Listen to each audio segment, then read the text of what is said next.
Maybe the Boxing Podcast, broadcasting to you live from the True North. There's your good friend, Mr. BDA. And we're going to be bringing back the panel in a couple of minutes here. But before we get down to the fun of this very special episode, oh, yes, indeed, talk about boxing's most shocking upsets, part 1, of course. Can't cover them all in just one episode, but nevertheless, we're going to be looking at a couple of those. But before we do that, let's get the business out of the way, fellas. You know the drill. If you want to continue this gravy train a-rolling, you can certainly do so by contributing a couple of shekels our way via the Super Chat or the PDA Boxing membership program, where you get special emojis, badges, and film analysis. But of course, the most important thing is that you continue to subscribe, like, and spread the BDA gospel. That's going to be the most important thing. I am going to be opening up the phone lines in a couple of minutes, if in case anybody wants to comment on some of the clips we're going to be seeing, some of the upsets we're going to be exploring. Don't forget to check us out on Spreaker, iTunes, and Spotify. You can check them all out there at your leisure. I think we got the entire catalog, I believe. I'm not sure. I would have to check that out. In any event, you can always check out the back catalog on YouTube. There are some hidden episodes. I think they can be unlocked if you have the 25 Keys of Solomon. And listen, we're going to talk about the biggest upsets here. There's a lot of upsets, let me tell you. Not in this episode, but we're not even scratching the surface with some of the ones we picked. But before we do that, shout out to GB Guthrie, who's in the chat. James Jamieson, Felipe Percha, shout out to Felipe, Black Lomachenko, Super Anderson Aldo, Saint Britt in the house as well, Rusty Taylor, Hard Recoil, Sean O'Connell. Who else is in here? Eric Gomez, who says Bomb Squad. Iceman says Gabe Rosado versus Beck the Bully. Yeah, that was one of the big ones this year. Will it take upset of the year? That's a good question, because I mean there's a lot of competition this year. Iron Fist says Jake Paul versus Tyron Woodley. Yeah, that was a bit of an upset, if you think about it. Sean O'Connell says Trump versus Clinton. Was that one fixed though? I don't trust elections anymore. Marcus Not says Marcus when he put Pacquiao on a stretcher. You know what? That was a bit of an upset result in any event. Because I mean, who expected? I remember Butcher said, "Oh, someone's getting knocked out in this one," and I was like, "What are you talking about?" Somebody did end up. Somebody was gonna get knocked out in that one. That's for sure. All right. Well, listen, we're gonna start into the whole upsets here, but they're not all just upsets that were voted upsets of the year, because there's been a lot of shocking ones that, shockingly, were not voted upsets of the year. And man, boxing has a long history, just with the Marquess of Queensberry rules alone. And so to pick upsets out of them, that whole history, it's quite an endeavor. So we're just going to go with a couple here today. Nothing better than an upset, let me tell you. It's what makes boxing fans into boxing fans. Because, you know, when you start watching this sport, within 3 years, you think, I got it all figured out. You know, you see the guy with the flashy hands, the undefeated record, the power, and you think that guy can be beat. It just can't be happen. It just can't happen. I can see it already. He's going to go undefeated for a long, long stretch, and then whoops, he runs into a guy he just can't handle. Or maybe, you know, outside the ring circumstances, there is such a thing as an excuse, as a valid excuse. Maybe a guy didn't train hard because he had marital problems. Maybe he had an injury. Maybe he had an illness he didn't know about. Maybe the other guy just had a style that didn't suit him. Or maybe the other guy was just better than anyone expected. In any event, they make for very, very interesting surprises. All right, so I'm going to start calling here a couple of people. Start cooking with a little bit of oil. See what we've got. Give me 2 seconds here. All right. We got Jimmy Gonzalo. Not that guy. Oopsie daisy. We've got two. I gotta add Butch on this one. Chief, are you in your car? Yeah, as usual. I'm going to pick up my son from track, but don't worry, I can talk. This is one of my shows I'm most excited about. Fantastic. Good to hear, man. Good to hear. What else am I getting? Okay, so yeah, so we've got you, other people incoming. All right, so Chief, like I was explaining, first of all, thank you for being on. Always appreciated. This Always a episode, pleasure. well, thank you, thank you. I mean, this episode is, like I was saying, upsets are what make the boxing world go round. I mean, if we always knew who was going to win and everything went like we thought, it'd get boring pretty quick. Yes, it would. And but so, I'm sorry, go ahead. No, go ahead. Well, and so the point you're making is the fact that the reason why we watch the sport is the potential for an upset.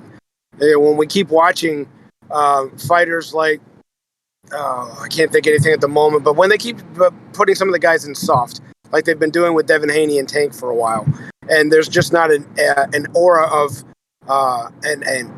them possibly losing, then you're like, okay, well, if they're not going to knock the guy out, why am I watching? Exactly. And so you really want to see two of the best who can dethrone who and who's really better. And that's what we tune into the sport for to begin with. Absolutely. And it's also a story of self-belief in a lot of ways, because, we can look at fights and go, this guy's not going to, I mean, case in point, Caleb Plant.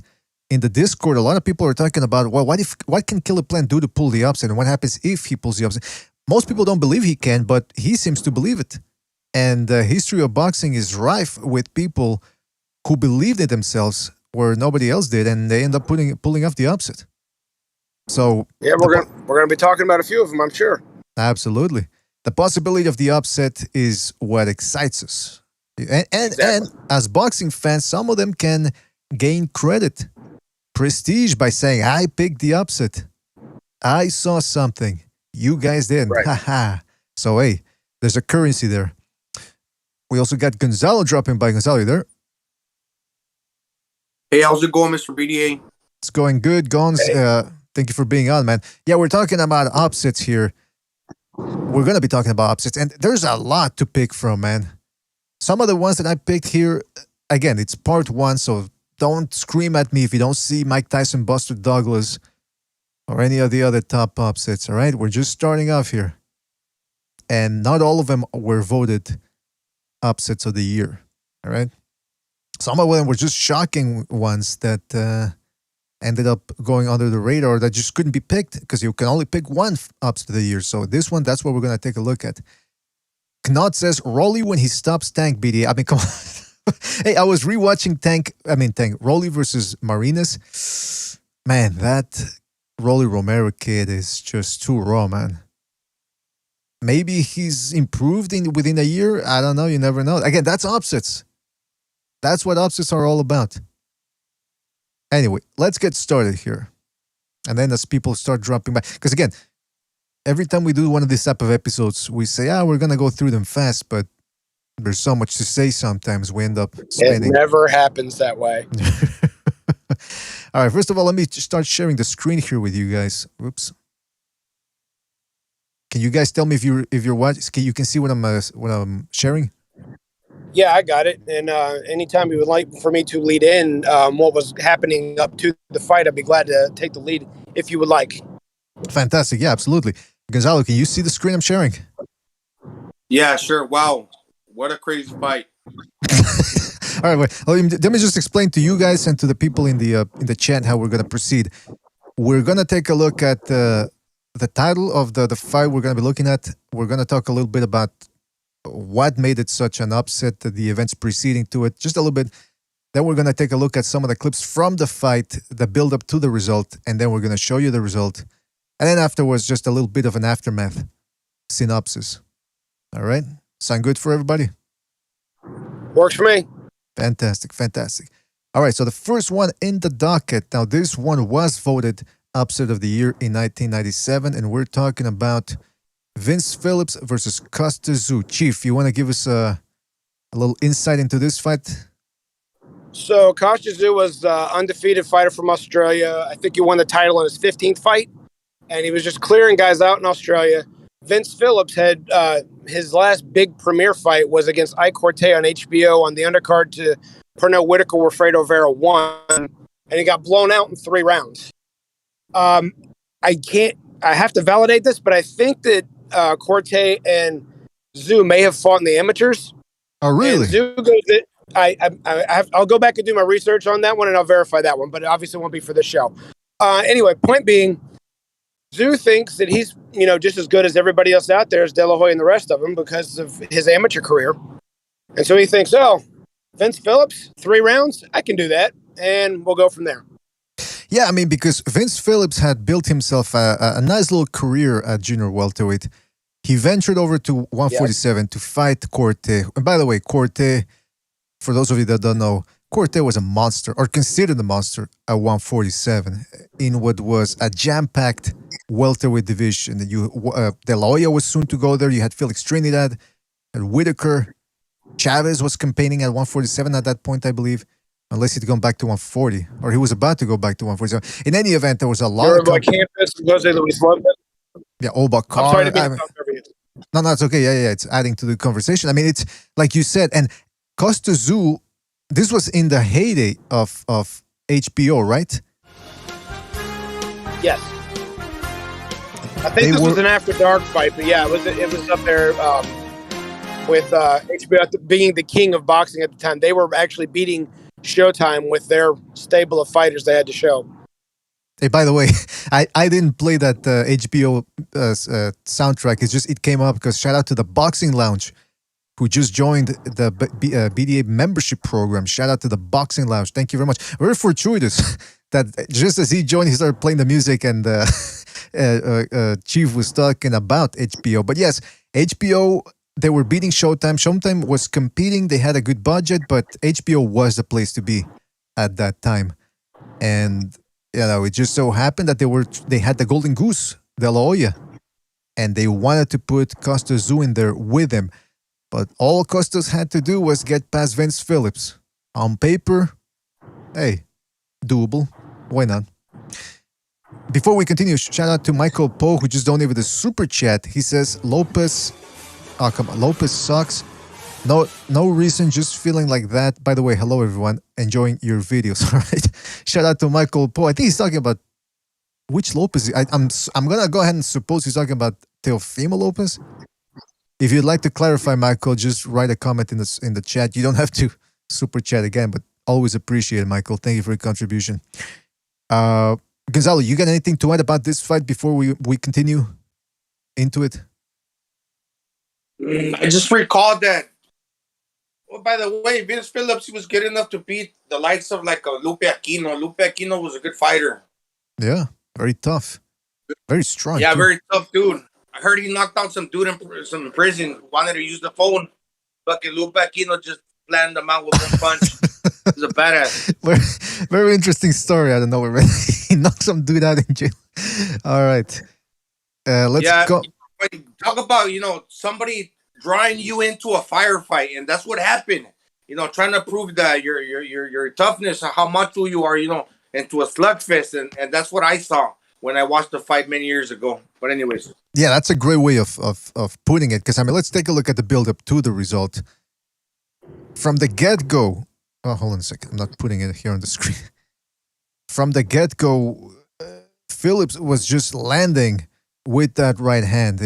Started off quickly. And Tszyu wasn't even rolling with the shots. No, I noticed that too, because he was really good at rolling back at the right and then coming back with his own counter, and he was not doing that in this fight. No, he wasn't. And in fact, I included this little clip here from HBO. It's a little low, but hopefully people can hear it. It's Roy Jones talk. Again, back in the day, Roy Jones was a very good commentator. Sometimes he could foresee things, and he had a good point here as early as the first round. Acosta coming forward as though he's not terribly worried about Vince's punching power. No, but if he walks into one of those right hands, he will become worried about it. I mean, that's just because he was landing that right hand nonstop. Well, weren't they both teammates? Vince Phillips and Roy Jones were teammates in the '88 Olympics, you're saying? I didn't know that. I know that Vince Phillips, I'm pretty sure I thought he was an Olympian. He may have been 92. No, well, let me check. No, he couldn't have been 92 because Vernon Forrest was the light welterweight and Oscar De La Hoya was the lightweight. So yeah, he was already. Well, I know he's a top amateur. I thought he was Olympian. I thought they were on the same team, but Yeah, but I mean, as I get older, I get confused. Never mind. Well, they were both from Pensacola, and That must have been what they had in common. Yeah, and well, that's why Roy Jones was so happy, as we're gonna see here later on, because of the result. In any event, Tszyu tried to go for his own big right hand. He just never seemed to land it. He never got it going. For some reason, He never set it up right. He didn't use the jab. He didn't double up with the hook everything we saw him do in Australia that we thought this guy's going to be great. He didn't do this night. He didn't. It looked like I said, it looked like he wanted to just do what Corte did, throw 3 big right hands in the 3rd round and just leave him in a pile of mush. And he didn't set anything up right at all. No, he did not, man. And I think, Gonzalo, you hit the nail straight on the head. He got sucked into this type of fight where he wasn't expecting it to be as hard, and he just said, okay, instead of setting down and trying to set up the shots, like Chief said, he just doubled down and said, let me try to throw harder and harder and harder. And the more he missed, the more tired he got. Is that what you were trying to say, Gonzalo? Or maybe I'm speaking for you. Yeah, basically. That's basically it, BDA. I mean, he's eating right hand. I mean, he actually had more success with the left hook. And he tried, man. He tried to take Phillips out of it. But then, whoopsie days, in the 7th round, he gets clipped, gets dropped. You see him, horrible technique. At that point, like Gonzalo said, he just got sucked into this type of firefight. Phillips' right hand on point. Tszyu actually got up and survived another 2.5 rounds, as you can see. But those, you can see the more right hands he get hit with, the more they start taking a toll on him. He's not even riding with the right hands. Look at that. And then finally the result, sagging on the ropes, eating right hand after right hand after right hand. Finally the ref said enough. And that's all. And I've often wondered what would happen if there was a standing 8 count in this, because immediately after the fight, when they did their interviews, you couldn't tell that anything was wrong with Tszyu at all. He was clear-eyed, clear speaking, wasn't dizzy, wasn't like Timothy Bradley was after the I forget his name, Povetkin fight. Mm-hmm. Not Povetkin. Well, you know what I'm talking about, that little Russian warthog. Prodovnik, yeah. Yeah, after that fight. Remember when he said, I think I have a concussion, and he was slurring his speech? Tszyu wasn't anything like that. It was just, he definitely looked like he was out from that one right after, he threw like 3 right hands. One of them definitely looked like he was out, but he was on his feet. There was no standing 8, and as soon as the fight was over, he was walking around. He was never down. He passed his medical test, and he sounded clear as anything. So it was one of those fights, kind of like the man and Freddie Mayweather fight of what would have happened with a standing 8 versus probably lost the decision because he wasn't boxing well. But I mean, would he have not been knocked out is what I'm trying to get at. It's an interesting question. I think he would have. Because, I mean, if you look at the build-up before the stoppage, he was just getting hit more and more. And the more he got hit, the more wobble he was getting. I don't think he was going to recuperate from this. That's my guess. Again, I don't doubt that for a second. It's just a question I have. Well, I mean, in any event, he did end up getting stopped. But it wasn't, the end of Tszyu's career. First of all, when it comes to Vince Phillips, he ended up suffering a bit of an upset of his own. After 3 defenses, he ended up losing to Teran Millet. And that's a fight that I can only find on YouTube. Somebody filmed from the stands. Do you know if any of you know if this fight was televised? I don't know what I did with that copy. I'll have to check my library. I might have it somewhere. But anyway, he had 3 defenses. One of them against Mickey Ward. It was stopped on a cut. And then Tszyu went on to be one of the greatest junior welterweights of all time. Indeed, yeah. I'm looking here. You have Tszyu holding all the belts. He ended up coming back from the Vince Phillips loss. He beat Miguel Angel Gonzalez. I'm not saying it in the correct order, but he beat Miguel Angel Gonzalez. He beat Rafael Ruelas, beat them down. Really just punished those dudes. Then he ended up unifying against Sharmba Mitchell by a technical decision, I believe, after Sharmba Mitchell screwed one of his knees up. And then, of course, it all culminated with him beating the up-and-coming Zab Judah, whom a lot of people had great big hopes on him. Ended up dropping him in the second. And it wasn't until about another 4 years later when he lost to Ricky Hatton. But at that point, Costa Tszyu's legacy had been secure. So, hey, the loss didn't kill him. You know? Nope. And, I mean, that was kind of an upset of his own because nobody... they had a doubleheader. I forget who Zab Judah fought, but Tszyu fought Oktay Urkel and did not impress anybody. And everyone thought Judah was just going to walk right through him, just blitz him out because he was just too fast. And then after that second round knockout, everyone was like, yep, we got it wrong. There's the legend right there. And, you know, he had a couple defenses after that, some Ben Tacky, Jesse James Aleja, a few others. And then he rematched Shamba Mitchell. But that fight against Judah itself was kind of an upset. Yeah, that was, and that was a year that was filled with major upsets. In some of the biggest fights of the year, Hamed Barrera, Trinidad Hopkins, and then that one, Costas. Oh, and Hasim Rahman versus Lennox Lewis. I mean, in the biggest stage of boxing, we had those 4 upsets. And this year, it's kind of looking a little bit the same, but in more volume. Not the biggest fights, but a lot of upsets. Let me just read a couple of comments here from this the chat. Michael poses Canelo is...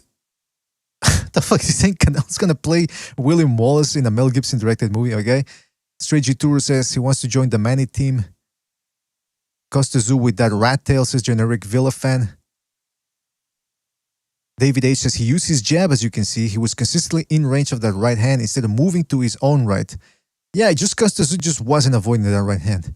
And I do believe that the loss ended up making him better, as losses tend to do with all-time great fighters. They don't let it define them. They get up, they dust themselves off, and they go, listen, what can I learn from this loss? And nowadays, it's been said ad nauseum, a lot of these younger fighters, they're deadly afraid of losing, as if a loss is going to destroy their career. Look at Canelo. He's got a loss. He's doing pretty well. Shadow Combat says Phillips had loaded gloves. Straight G Tour says it was the egg weights. Yeah, I'm pretty sure that was it. Ricky Hatton KO'd most of Colombia, says Generic Villa fan. Yeah, he fought a lot of generic Colombian fighters. Michael poses Taylor fights once a catchweight. Lopez never intended to move up.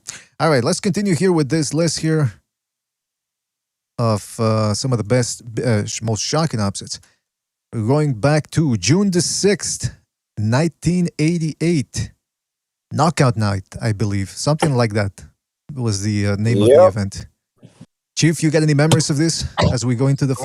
So, Barkley was a warhorse that had been around for a while. Hearns had already lost to Hagler and to Leonard, but was... so had won the welterweight and junior middleweight titles. Finally secured himself as a 3-division champion by picking this up. And this was supposed to be a formality of him showing off how strong he was at middleweight before he moved on, because he was just too skilled and too talented and too strong for Barkley, who was basically sometimes like a human punching bag. Tough guy, but was very easy to hit. That was the theme going in. Now, I don't know if you can fill a couple of gaps here. Coming into this fight, like you said, Barkley was considered a tough guy from New York, capable, but like you said, not exactly top 10 pound for pound material. Right. What was Tommy Hearns' status at this point? Well, with Leonard and Hagler being done, and Leonard coming in and out of retirement, and Hagler being retired, he was looked at as he's the guy. He got that middleweight title. He's a 3-division champion.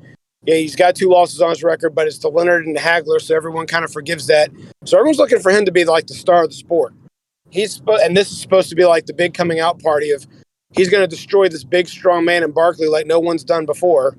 And this is going to launch him into being like the biggest guy left of the Fabulous Four. Because remember, he'd already knocked out Duran. So he was the last one standing at the moment at the time of this fight.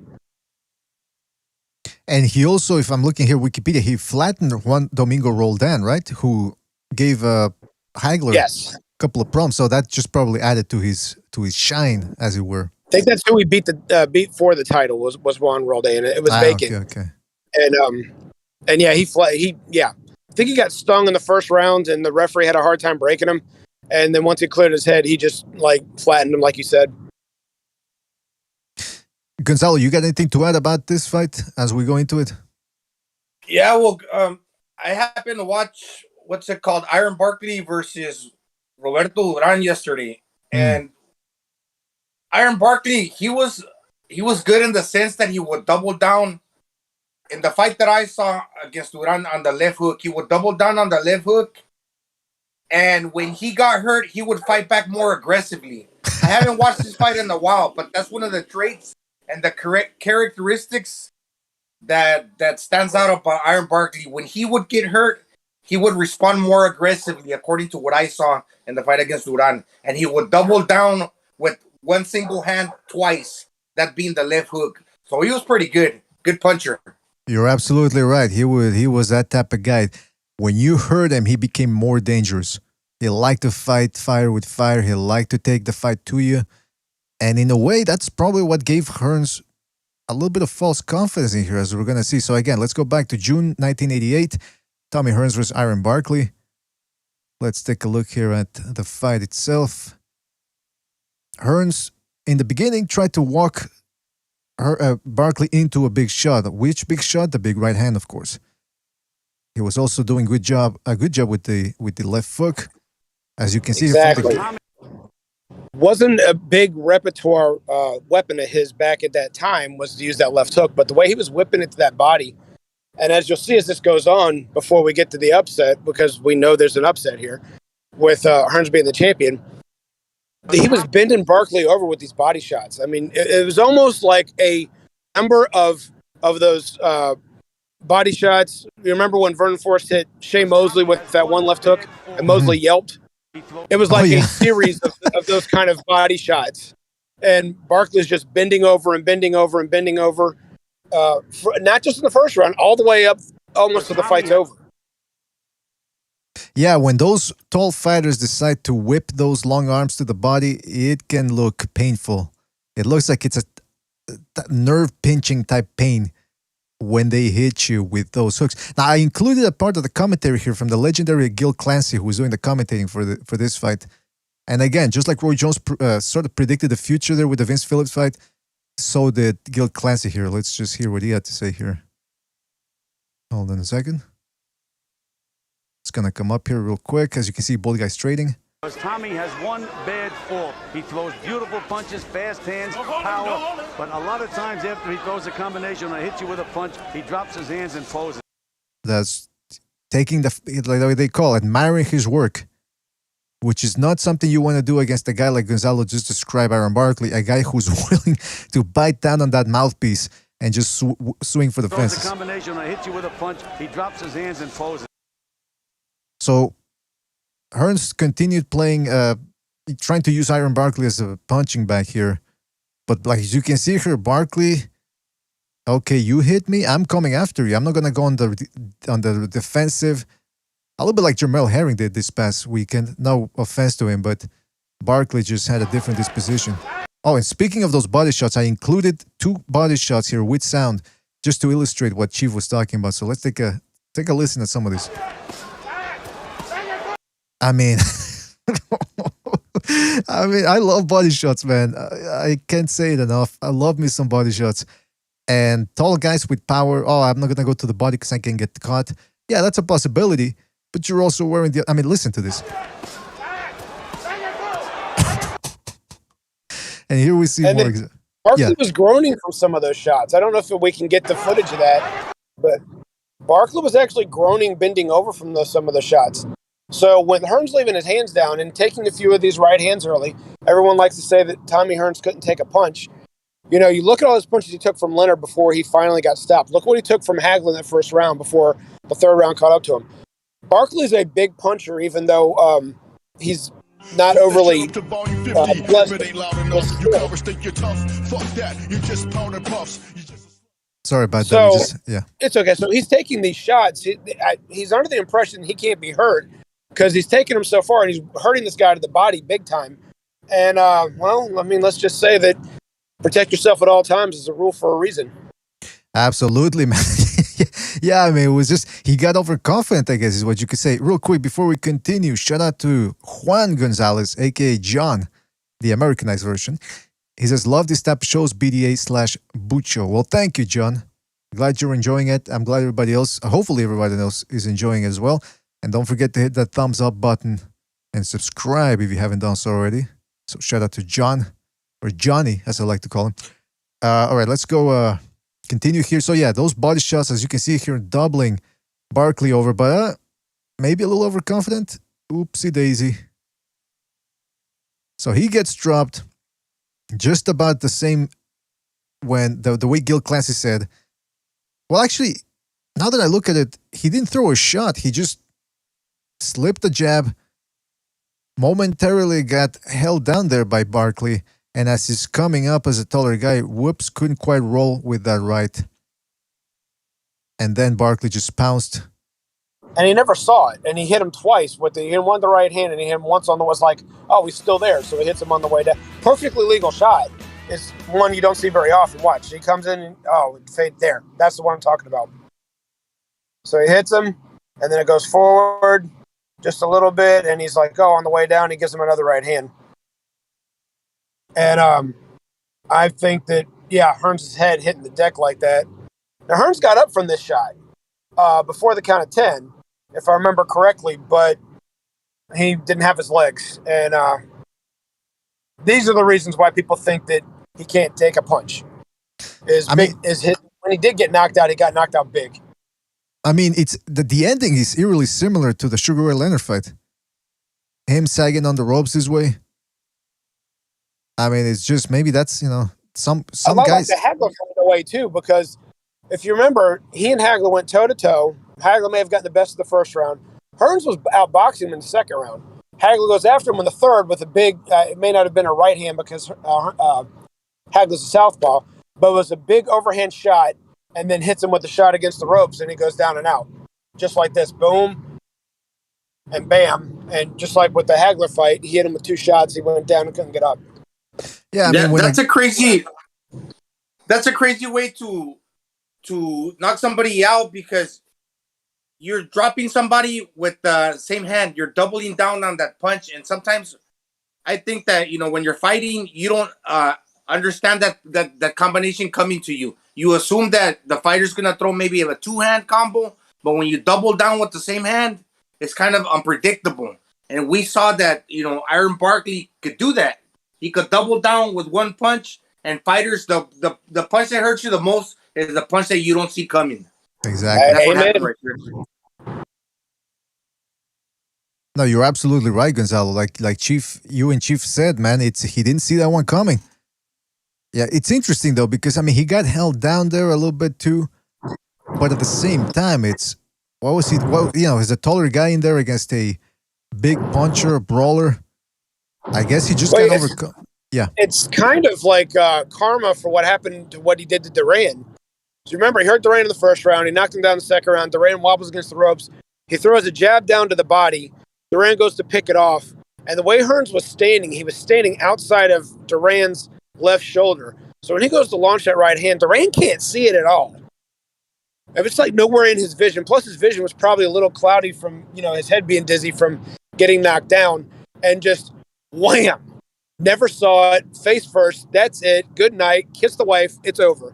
And the same thing happened to him here. He got hit with that right hand. He never saw it coming. Yeah, that's a good way of putting it, man. He's just, I mean, we've said it before. It's the shot. I mean, everyone said it, actually. The punch you don't see coming is the one that's going to hurt you. Whether it's hard, soft, whatever. You don't see it coming. You're not psychologically ready for it. You can't roll with it. It's just, it's a nightmare. And already a guy like Hearns, who's considered chinny, well, that's the way it went. Now, after the fight, Barkley ends up fighting Roberto Duran, ends up encountering an upset of his own against the shorter, older Duran. Incredible fight too, right? 38-year-old lightweight pulls off an upset against a three-time champion that's never made a successful defense. I saw that fight last night, guys. It was a great fight. And supposedly, it was a great fight. Comments, it was like this this big thunderstorm like that there hadn't been in years. A snowstorm, I mean. Yeah, Oh, really? During that fight.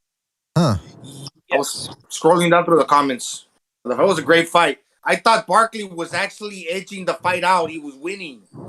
Then he got dropped in the 11th, man, and it was fucking exciting. And the amount of punches these guys were throwing at middleweight is uncomparable to what we see nowadays. You know, nowadays they don't throw as many punches as they used to. That's a good point, man. But Duran Duran was a boxing genius when he was on, and that night he was on. I always tell people this: when Duran wanted to win, he won. You know, against Hagler, I think he might have been a little bit intimidated, fighting for the the middleweight title. For the first time really fighting at middleweight. Against Hearns, he may have thought, "I've got this in the bag," because if Leonard can knock him out, I can too. But when he was on and he wanted to win, like Davey Moore, like Ray Leonard, like Iran Barkley, he won. I mean, he out hustled. I mean, not out hustled. He downright outfought Barkley. Inside fighting, outside he dropped Barkley. I mean, just one of the like Gonzalo said. Rewatch that fight. Do not miss it. It's one of the great. Gonzalo's right. It was a close fight in a way, but Duran was always in control. Yes, exactly. That's one way of putting it right there. And when it comes to Tommy Hearns after this fight, well, he came back. Leonard, who at this point was more of an astute matchmaker than a pound-for-pound fighter, chose Tommy Hearns and said, hey, he's been through the ringer. Let me fight him again. They fought at, correct me if I'm wrong, they fought at some sort of catchweight, right? Super middleweight or something? 165? Yes. I read up on it the other day. I think he weighed in at 162. Leonard was at 160 even, but I think the max weight was 164. Hearns should have maxed out that 164 or paid the $2 million and waited at 168 and just knocked Leonard out, because that's what would have happened based off of what we saw, and that would have changed history drastically. Is it true that Leonard admitted that he lost this fight, or is that an urban legend?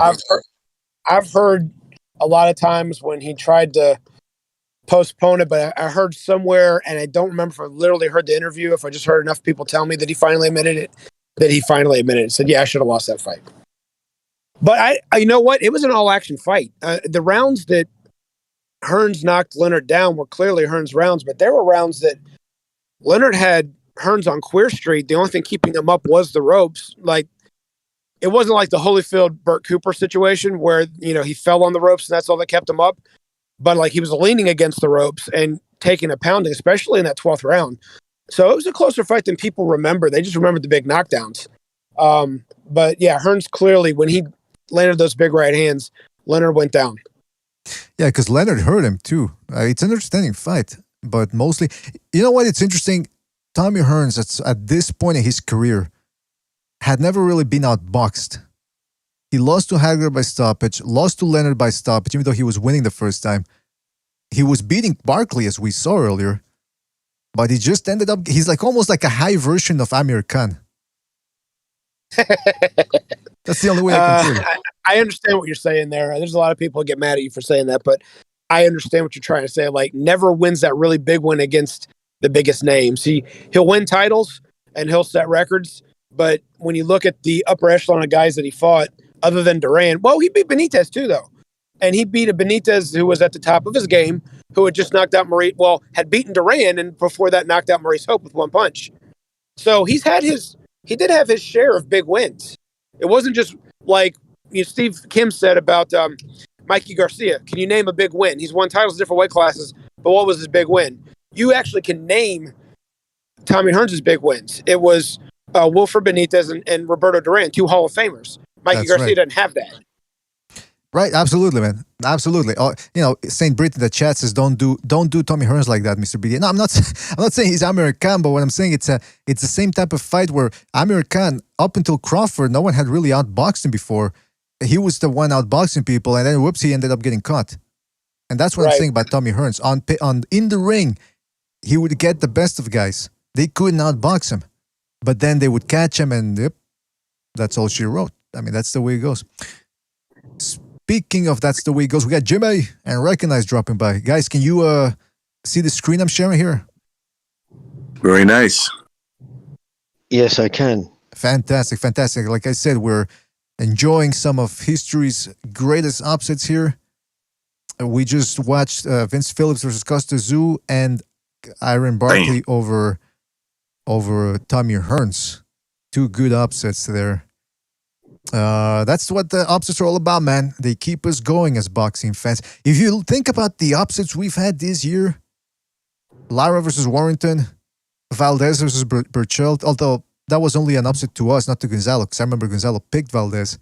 You had Zucan losing to Lee Wood, Ugas beating Pacquiao, Usyk beating Joshua, even though most of us here picked Usyk. But I mean, and that's just scratching the surface, guys. We've had a lot of upsets this year. Yeah, you're right. Upset's part of the game, man. Part of the game. It's a great part of the game, too. Absolutely. All right, let's move on over here. So yeah, Tommy Hearns. Oh, and by the way, Tommy Hearns ended up fighting Iron Barkley again. This time at light heavyweight, if I'm not mistaken. Or super middleweight, right? Or was it light heavyweight? He won the super middleweight title off of Daryl Van Horn, and then lost that. And I don't think, he lost that one to James Toney. And Virgil Hill had lost his title to Tommy Hearns, and that's the one that they fought over. It was WBA light heavyweight title. That's right. Well, that's a good one too. Tommy Hearns going up in weight did pretty good things too. Virgil Hill. That was his second time winning the light heavyweight title, by the way. Well, didn't he even go up to cruiserweight too? He went up to cruiserweight. He couldn't secure a title shot, even though he did outbox Nate Miller, who was a former cruiserweight champion. So, and again, I don't think Tommy Hearns was ever outboxed in his career. Jeez, Louise. I remember he did a podcast with Mike Tyson. Leonard was there too, and he told Mike Tyson, "You know what? I ain't scared of you. He's a pretty big guy." Yeah, I mean, Tommy Hearns, man. I mean, just think about Virgil Hill had a pretty good jab, and Tommy Hearns just went up against him. Said, "Okay, let's box, motherfucker." This is a guy who started off at welterweight, all the way up to light heavyweight, man. I mean, that's incredible. He had all the dimensions, all the size to put on weight easily. You know, especially as he got older. When he was younger, he could make the 147. That was real early in his career. Then 154. It was pretty amazing, right? Like when you saw Tommy Hearns making 154 back then, that must have been a sight because he's the biggest 6'1" guy I've ever seen in my life. So, he reminded me a lot of Trinidad when it came to that. They looked real scrawny at 147. At 154, you just look at him going, yeah, now I know why we made this division, because these guys belong there. That's how great he was. Look, man, Trinidad was amazing, right? Yep. Amazing. But I think Tommy Hearns would have knocked him out. He would have gotten there first. You know what I'm saying? Like, no argument there. No argument there. Not really the point. I'm talking about the fact that how they filled their bodies. No, I'm making the point that how amazing Tommy Hearns was. That's the point that I'm making. He's just an amazing 6'1" dude that knew how to make 147, 154. And I look at the way he fights, and I'm like, man, as great as Trinidad was, he might have knocked Trinidad out. He might have got him before Trinidad got him. What greatest 154-pound fighter ever, in my opinion, based off of the little bit of work he did at that time. I agree, but I think for me, it's McCallum, Mike McCallum. And guys, we got to stress too that this was same day weigh-in territory too. Same day weigh-in. So he didn't even have the chance to go to bed and put on 20 pounds overnight. It's a great point there, True. Jimmy. True. It's an excellent one point. last thing I recognize this point was Duran Benitez versus Donald Curry and Julian Jackson. I got to go with Tommy Hearns. Nobody would. Julian Jackson? Yeah. He'll knock Julian Jackson out. No. I'm talking about, you said Mike McCallum at number one at junior middleweight, which I'm not arguing with. I'm just stating my case on why I'm.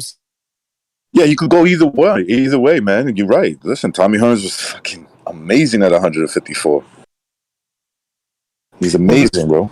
There's a clip of Tommy Hearns and Mike McCallum sparring, and I know it's just sparring, but I got the feeling that Tommy Hearns was sort of playing around there with McCallum a little bit. I mean, again, it's just sparring. Who knows if they were just working on things or if they'd sparred before some rounds earlier and they were just winding down. I mean, I don't know, but it just seemed like he had to reach BDA to. I mean, if they would have fought, I'm trying to picture it in my head. He would have had the reach and the kind of style, the way he would throw that jab that could have kept McCollum at bay. You know what I'm saying? It could have. Mhm.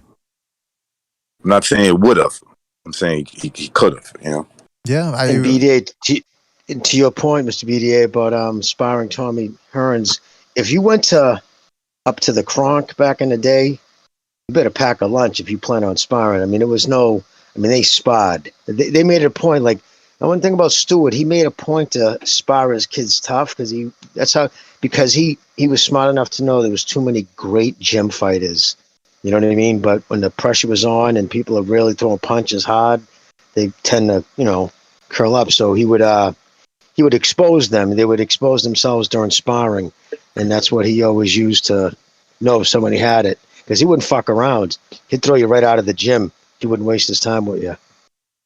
Well, yeah, I mean, he had a lot of fighters and he did everything. He was the manager. He was a cook. He didn't have time to, he wasn't going to spend it on a bunch of, at this time, he hadn't yet become the mercenary. I don't think that he would become in the mid-90s. But even then, he still had a lot of fighters that he had to manage. So it makes absolute sense there. He had some cool nicknames, BDA. Thomas Hearns, what was it? The Motor City Cobra. Tommy, Tommy the Typewriter Hearns? No, that wasn't Who's the Boss? The Hitman. Tommy the Typewriter Hearns. No, what was his other nickname? The Hitman. The Hitman. Yeah, the Hitman. That's a crazy name. Yeah, man. I mean, geez, Luis. I mean, Tommy Hearns was a fucking beast, man. That's the only way we can put it here. All right, so let's continue. Look how big he looks in that picture that you took. Yeah, Jesus man. Jesus. Fucking. And power still at 160 and 168. All right, so let's move on to, we're going way back now. James Braddock. I remember this fight. Yeah, I was there. Yeah, you were 25 at the time. James 25. Braddock. I lost $30 on that fight. 30 pennies. Yeah, 30 pennies. That was like 40 bucks. That was a lot of money during the year's salary. I lost a bag of salt betting on that fight. No, but especially since this was during the Depression. I lost my lunch. You lost your wife. No, I'm kidding. All right, this was. I lost my first wife. This was June the. Braddock, not only he beat Max Baer, he took my wife at the same time. Fucker. 1935, June 13th, 1935. You read the story of James Braddock. He was essentially a down on his luck type fighter. Couldn't get a title shot. The story of what he went real life through, Rocky. Yeah, the real life. I mean, that's why they call him the Cinderella Man. The things he went through during the Depression. He would get up, walk to the docks. I think he would walk an hour to see if they had work. Sometimes they did, sometimes they didn't. He would have to walk back an hour, get back home. Type of guy wouldn't complain. He took it on the chin like a champ. Was deeply ashamed when he had to get government assistance. And I believe the legend goes he paid every penny back. Yeah, he paid it all back. Yes, he did. It's amazing, man. I mean, that's a guy and back then, the dock workers, that was, again, just like boxing, the docks were run by the mob. Oh. And you had to show up, and everybody would, there'd be a man, called a point man, or the dock boss. He would point to people. He would decide who works. You know what I mean? And and for that, you had to kick back some of your salary to him. Oh. And that's when every penny counted, man, back in that day. So, again, down his luck. Meanwhile, Max Baer, he was considered a bit of a ladies' man. He was the star. Remember, this was 1935. You were the heavyweight champion of the world. You were a rock star. No ifs and buts about it. Now, don't base everything you know about this real-life event based on the movie Cinderella Man, directed by Ron Howard, because that's just, they put Max Baer in there as some sort of Mr. T character from Rocky 3, where he's cajoling Braddock into, hey, your wife, or stuff like that, trying to proposition in front of him, stuff like that. Max Baer's family said he was nothing like that. Max Baer did, in fact, end up killing somebody before this fight, in the ring, of course. And supposedly his family said he felt awful about it. And some actually theorized that this was the reason why he lost this fight. And do you guys know if that's proven that he felt bad about it? I always heard that. That was always something in boxing lore, that it took a lot out of him. Like, it really affected him, killing that person. That's why I found the movie kind of, again, and I learned firsthand. I saw what they did with the Mickey story. Hollywood's going to do their Hollywood thing, and they made him to look like he not only he didn't care that he killed a dude. He he bragged about it. It was like part of his, persona, which isn't the case. But then again, Hollywood's soulless vultures. Well, that's why they say now, they don't say based on real life. They say inspired by real life. I don't know if that's a disclaimer they put in this in Cinderella Man, but I know that's the trick they use. Disclaimer, yeah. So you Yeah, can't, it is a disclaimer. Yeah. so nobody could sue. Like, let's say Max Baer has grandchildren when that movie came out. Obviously, he probably did. They won't be able to sue. Exactly. Now this is Max Baer here. This is James Braddock, the underdog coming into the fight. Big, strong guy. Come forward. Can y'all hear me? Yes. Okay, I was disconnected for a second. Sorry. No So problem. leading into this, I actually knew Hank Kaplan, who was like the Hall of Fame's historian. Really? I'm not great friends with him. My friend Enrique was always introduced me to him, and so he was the source of quote unquote inspiration for Ron Howard to direct the film. So I got a lot of information from Kaplan himself on what was going on. He said that, he told him, he's like, you're going the wrong route with this. You're going the wrong route with this. He wasn't a monster, or he wasn't a jerk. He wasn't a jerk. Ron was just like, yeah, but you have to have a villain. You have to have a villain. Just like what Jimmy was saying about, Hollywood being soulless, that they had to try and portray it like that. Now, the fact that he wasn't considered a monster in the ring is also false. He was considered a dangerous smashing puncher. He was considered a big, strong, scary guy to face. He'd buy you beer afterwards, but going into the fight, yeah. And yes, he did kill someone prior to. He did not relish in it. He did not wear it as a badge of honor. And he was never the same fighter after that. Which is how you said, BDA. Some people said that it may have been one of the reasons that led up to the fact that maybe he didn't give everything he should have at certain times, which set up Braddock to possibly pull off this upset. That's interesting right there. It's sort of giving us a little bit more insight into this fight. By the way, just because it's in black and white, so the build-up here, just to know, Max Baer, the champ, the favorite in this fight, he's the one wearing the trunks with the Star of David. Now, I know some people are going to say, wait a minute, was this, again, one of those, 1930s rivalries, like, the mix versus the Jews and the Italians, versus apparently, Max Baer claims that he was told by his managers and promoters to use the Star of David to actually incite that type of sentiment, the type of tribe versus tribe type sentiment. But apparently he wasn't even that much of a devout. Into it. Yeah, he wasn't really into it, yeah. He wasn't. I think his manager was Jewish. Oh, well, there you go. Right, Max Baer is Jewish too, but he was just he's a boxer. There was a lot of Jewish boxers back in that time, If anybody knows a little bit about history, Yeah, like Rosenblum. Yep. Well, I mean, he does have that. Didn't Adolf Hitler? Didn't Hitler use him as an example though? Wasn't he like really behind? Was it Max Schilling? I'm thinking of Schilling. Yeah, that was Schilling. Yeah, I'm thinking of Max Schilling. I'm thinking of a different Max. Never mind. No. This guy was Jewish. Okay. Yeah, Hitler wouldn't have liked him at all. He was, even though he wasn't as devout a Jew as some would make it out to be. Oh, yeah, no, he was a desert goblin. He wouldn't have had nothing to do with him. Okay, what the fuck? Hey, by the way, he does You're talking about... Yeah. You're talking about Slapsy Maxie Rosenblum there? Boxing Chief Slapsy Maxie? Yes, that's exactly who I was referring to. Oh, that's who you were... Okay, because I thought we were talking about Max Baer here. No, he's his manager. I think they're talking about that was the manager. Bear's okay. Manager, yeah. No. He was a light heavyweight champion. What I'm talking about is recognize and made the comment there were a lot of Jewish fighters. There was. I just happened to drop another one that was around at that time. Right.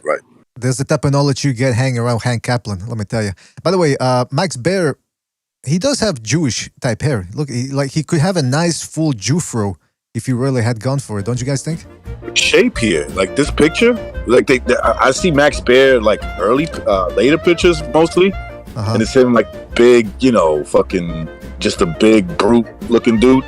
Here he's in like pretty good shape. Yeah. Hey, those were 1930s heavyweights, lean. Yeah. All right, who's playing that music? All right. I don't know who that is. I disavow. All right, let's go into the fight itself here, the build up to the result. Now, I couldn't find the whole fight on YouTube. Yeah, I could only find a 25-minute highlight clip. All of it. That was how when I was younger. Holy shit! Yeah, you probably won't fight fights from the 30s very much. Yeah. Well, as you can see A here, lot of Max. A lot of those didn't survive. Okay. That's probably it, man. Well, here you can see Braddock going after Baer. Baer there catching him with some hooks, but there you see Braddock coming at him. They started trading. I mean, he went at the big, like Chief said, Baer was considered a big puncher. Braddock didn't care. Yeah. After everything he'd gone through. This was a walk in the park. Well, people are forgetting the biggest heavyweight at that time to ever hold the title was Primo Carnera, and Max Baer walked right through him. Yeah. Yeah. Well, look, Primo He was also killed a guy too. Primo Carnera. I don't remember if he did or not. I have to look that one up. Yeah, I don't know either, man. Maybe Primo was bigger than Max Baer, right? He was bigger. Yeah. Oh, yeah, He He was as big as the super heavyweights today. Well, maybe not girth wise, but tall wise. He was a big dude. 6'5", right? At least about 6'5", that dude. Primo Carnera. He looked like Lurch. Yeah, he was from a the, giant of a man. He looked like Lurch from the Addams Family. Could you imagine how terrifying it must have been back in those days? They'd never really seen anyone as big like that fighting. Now, there's a clip here where Baer hits Braddock with a short right hand. Here you see him later on. He started opening up this right hand. Oof. Yeah, man. Right on the button. He usually puts guys to sleep when he does that. Yeah, but Braddock just wasn't going to be denied. Look at this. Boom, Braddock giving it back to him. That's what we call the midnight special. A 1-2 and then a headbutt. 1-2 and a headbutt right in front of the referee, man. How do you like that for a 1930s fight? Boom. I was right there. Now, some people claim, according to the journals, that Max Baer lost this fight because he was showboating a little bit too much, as we can see here. Playing to the crowd, pretending to be wobbled, and then coming back with a combo here. Again, those are just some of the examples I found because I don't have the whole fight. But the end result was the Cinderella man pulling off the Cinderella ending, the upset. Of course, it wasn't all. Oh, hold on a second. Real quick, shout out to Jonathan Kidder for his contribution with the super chat. He says, shout out BDA, appreciate the show. Well, right back at you. Jonathan, thank you. Really appreciate it, man. Really appreciate it. Glad you're enjoying the show. And shout out to Chris K for his contribution with the super chat. Says, Canelo versus Yildirim for upset of the decade. Yes, indeed.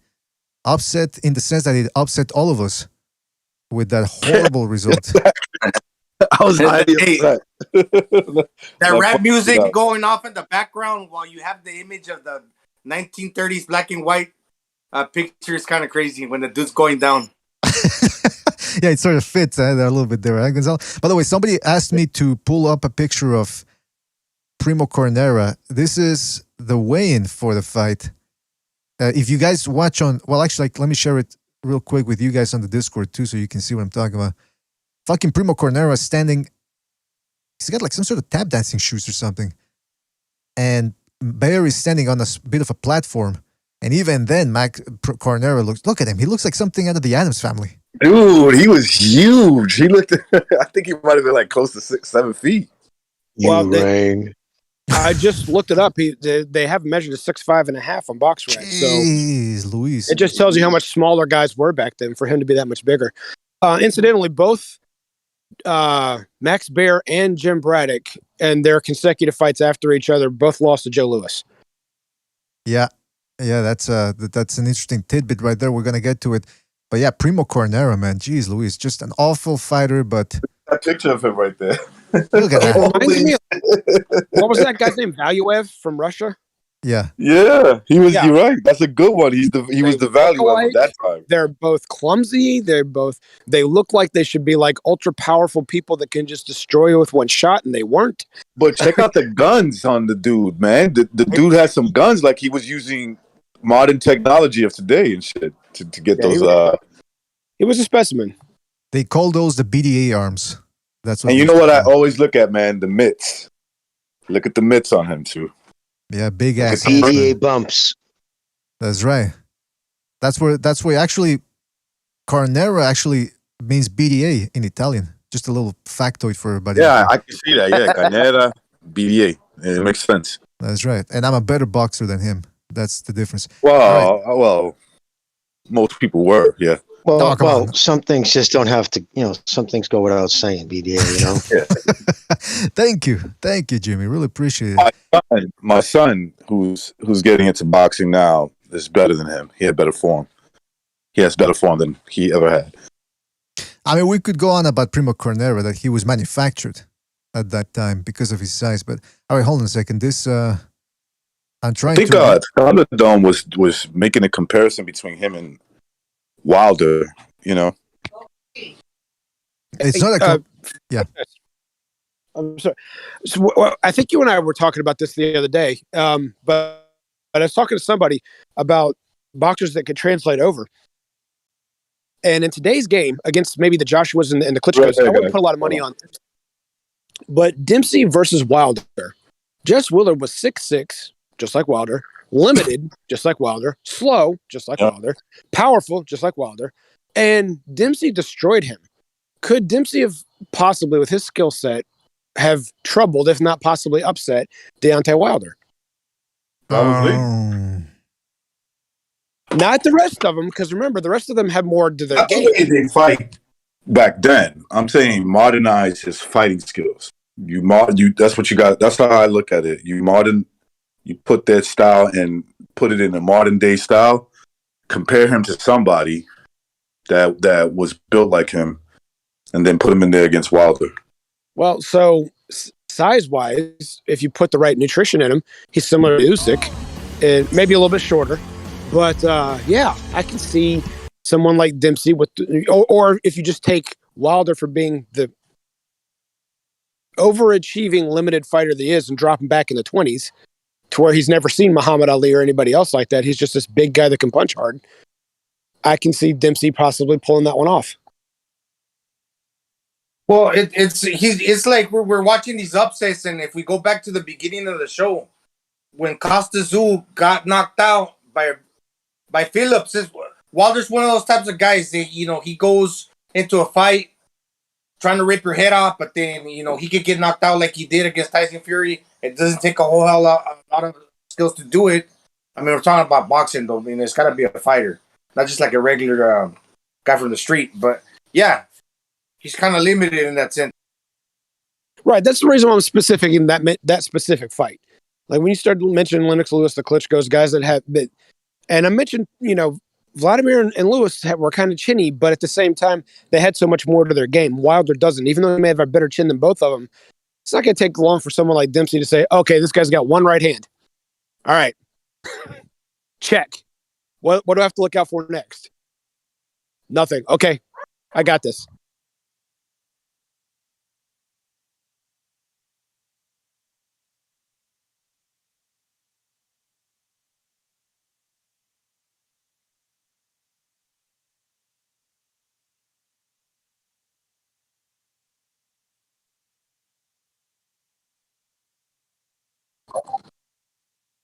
Everybody there?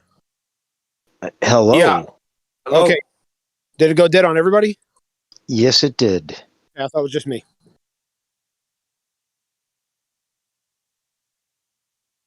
Well, since we can't have dead air time, so Jimmy, do you remember the Phillips Tszyu fight? Vaguely. I definitely don't remember like you do. Well, I mean, you guys probably do other things outside, watch other things outside of boxing. I watch boxing, sometimes football, and whatever my wife wants to watch. So I'm constantly revisiting old fights. Right. I should catch up on. I've rewatched a lot of the fights. But yeah, no, I haven't rewatched that. But yeah, I remember Tszyu was the favorite though, right, against Phillips going into that fight. Yeah, he was supposed to. They were trying to square down a super fight or a junior super fight, I should say, to try and make a premier star between him and De La Hoya. All Phillips had to do is get by. All Tszyu had to do is get by Vince Phillips, and then that didn't happen.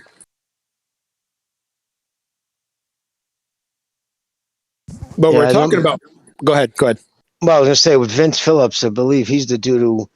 That's the kid Mickey fought and got the cut, the TKO. Yeah, With exactly. the headbutt. There was a headbutt and opened up his eye, and they called it the That said it was a punch. the doctor. Yeah, the doctor called it at the second round. Which I don't made it remember. I don't remember what it was.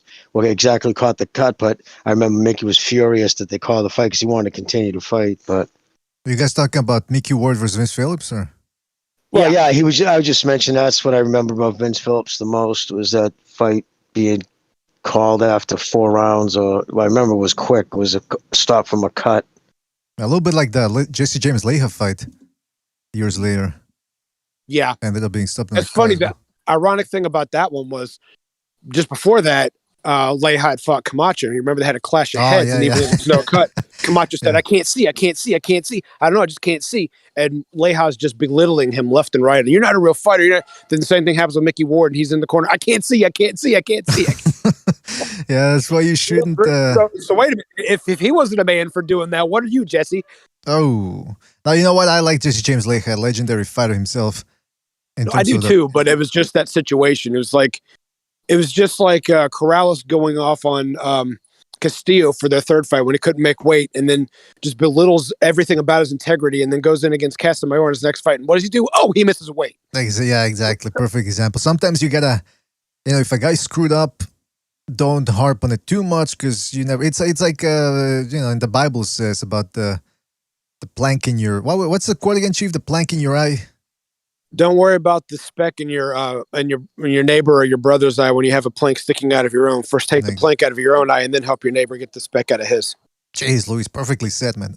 Fantastic. I just read it earlier today. Oh, okay. Or even then, though. Or karma's a bitch. Yeah, I think that's. Chief, is that basically like how nowadays they say if you point the finger at somebody, you got like 3 pointing back at you? Oh yeah, well that's the way it is with the internet. Yeah, with the internet too, man. That's why in the military we always do the knife hand point. Therefore, we're never pointing back at ourselves. Oh. All right, before we continue, shout out to Rapax Trucking Company. Says, great show. Well, thank you, Rapax. Thank you for your contribution. Hopefully everybody's enjoying it. Let's continue on here. We are going now. Okay, so we left off with James Braddock beating Max Baer. His Cinderella moment, which didn't last all that long because he ended up getting blitzed by Joe Louis. Of course, he did have his success against Joe Louis. He dropped him in that fight, but they just couldn't stand up to Joe Louis's firepower, which at that point was just something out of. Hello. Hey, we're here. We're just talking some boxing memories. Sorry about that. It's the whole thing shut off. It wasn't the internet this time. Everything, the whole PC shut off. So. I don't know if we're starting in a different stream now or if it's going to be the same. I'm not sure, but we are back, I believe. All right. Well, we're still excited to be here. I'm not. No, I'm kidding. Yeah, I don't know what happened, man. I think I was using too much CPU, perhaps. In any event, we are back. Hopefully, let me just see if. I think we are back. I think we always stayed on the air, except nobody could hear you, fellas. Nor me. Interesting. So dead air time. Yeah, dead air time. But anyway, listen, we'll make up for it by jumping back here. Hold on a second. We didn't know we were at dead air time, so Jimmy Gonzalo and I were trying to kill the air by talking about classic boxing. Good. Yeah, very professional. Good. It's very professional of you fellas. All right, so let's see if this works. Let me put on the. There we go. Okay, I think we're back now. I'm gonna use a different programs here so it doesn't eat up as much CPU. Because we don't need to be rewinding too much. This is not a film analysis. All right, are we back? Everybody in the chat room? Yes, we are back. Shout out to Steven Schneider. Says BDS Canadian Internet and Chinese computer. It's not. Well, it's probably got Chinese parts, but it's not a wholly composed of Chinese parts or wholly, assembled Chinese computer. In any event, we are back, and I have to stop saying "in any event." I don't know why I'm saying that so much lately. All right, it's your catchphrase. No, it doesn't. I don't want it to become my catchphrase. I don't like it.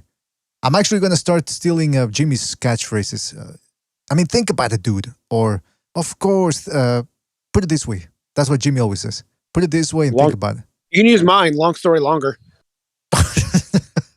And Gonzalo's is, what is Gonzalo's catchphrase? Lobito? I don't know. Oh, we're going to have to find you one. All right, we're back. Listen, we stayed off here at Joe Louis, ended up knocking out James Braddock. Max Baer also ended up losing to Joe Louis. Both guys had their success, but then after Joe Louis came on the scene, he ended up becoming the top dog. Now, and by the way, can you guys see the screen I'm sharing? Yes. Fantastic. Yeah. Fantastic. All right. Let me just take care of something here real quick. Crazy. This fight was one day before Halloween. Yeah, 2 months after I was born. All right. So who wants to break it down for us here? The whole postponement, the fact that it was taking place in Africa. Well, Don King was trying to make Ali ditch Bob Arum. And in doing so, he was going all over the world to try and find some place to have this fight because Ali was still suspended in America. So somehow or another, he talks to some people in Zaire, and they come up with $10 million. And he's like, hey, all right. So he offers each guy $5 million. And that word has it, especially on that HBO special, he doesn't tell each fighter what they're making. So he offers each one of them $5 million, and they think they're making, which was the King's ransom back then, but they didn't know they were basically having parity. And the fight takes place over in Zaire. The ring is like halfway put together. The ropes were so loose that, Ali was practically in press row every time he was dodging a right hand. And the stages said the fact that Ali had come back, lost to Joe Frazier, and lost to Ken Norton. George Foreman had destroyed both of them with ease. 2 rounds apiece. I think 4 rounds total with both of them, whereas Ali went life and death with both of them in 10 to 15 rounds each. I don't remember how long the Norton fight was, but we know that the first Frazier fight was 15 rounds. And Foreman just, like I said, walks right through him. And I was watching this on the internet the other day. Someone was doing a special saying that even Howard Cosell was saying, I fear for Ali's life. Like, everyone was scared to death that Ali was going to get killed in this fight. Yeah, and so go ahead. The rumor was that Foreman was praying before the fight. Foreman and his team, right? That they were afraid they were going to hurt Ali, and they were praying that everybody walked out safely, which I believe is something that a lot of fighters do. But I mean, that just adds to the legend that Foreman's team was. I mean, that's how much of an underdog Ali was coming into this. And I mean, you can't blame people, right? I mean, because, okay, if you would have said, okay, Foreman beat Frazier, whereas Ali struggled with Frazier, that's just one fight. Okay, you could be excused for not believing the boxing triangle theory. But it also, like you said, he'd also dismantled Ken Norton. I mean, that's 2 fighters right there. And Ali, it's interesting, at 32 years old, 31, 32, he was already considered finished. Well, go ahead, Gonzalo. The situation with him, so the triangle theory, it's kind of crazy because by the time he fought Foreman, it wasn't the same Ali, so he had to reinvent himself.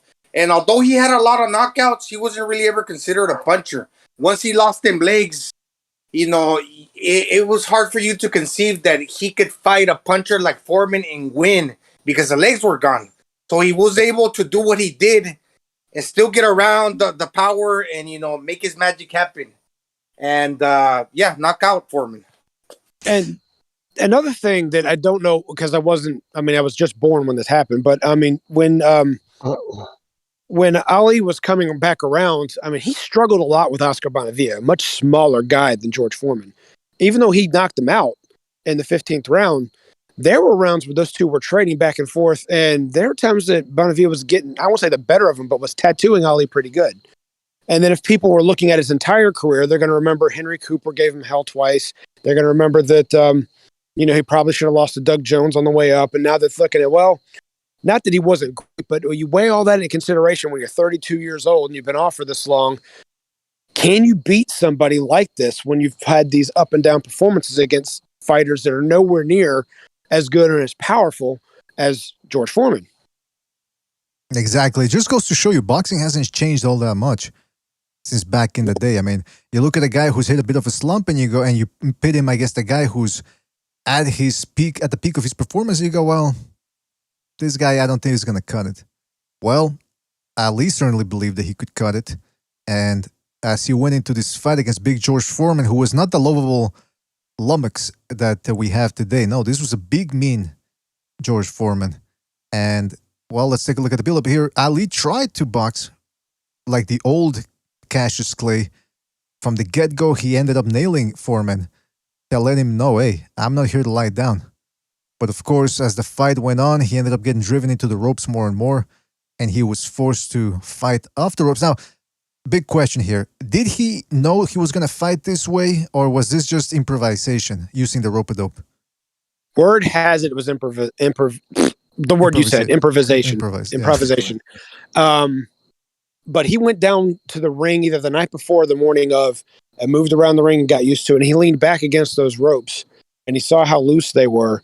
And that may have been where he made up in his mind, this is how I'm going to do this. Because remember when he was doing the rope-a-dope against Frazier in Manila, and when he was doing it against Spink some in his fight, he wasn't leaning back and making the miss as much. He was blocking with his gloves, so he's still taking some of the shots towards the head.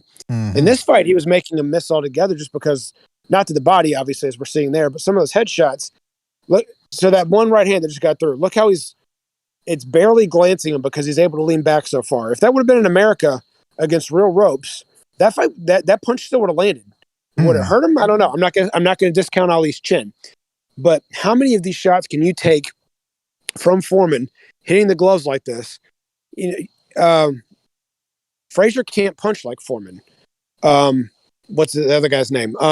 Spinks can't punch. And Ken Norton. They can't punch like Foreman. So if he's using the rope-a-dope and taking the abuse against the ropes with just his arms and glove blocking instead of slipping them like these ropes are letting him do, does that change the fight? Now, most people are going to say no, and I'm not going to argue with them, but it is a question we'll never have the answer to. It's a good point because there was never a rematch, which is something we're going to get into here. But what do you guys think about that? The ropes here, do they seem crazily loose to you, or? Yeah, a little bit, just a little bit. Well, listen, the thing with the the punches that hurt you the most are the ones that you don't see coming.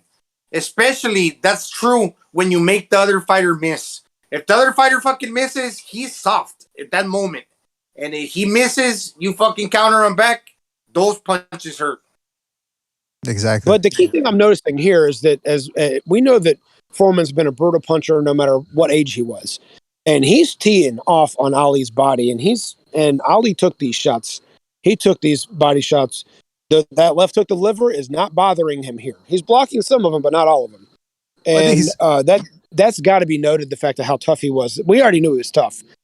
But the chin wasn't... He protected the chin by leaning back. He's not protecting his body very much. He's getting tattooed by George Foreman to those ribs.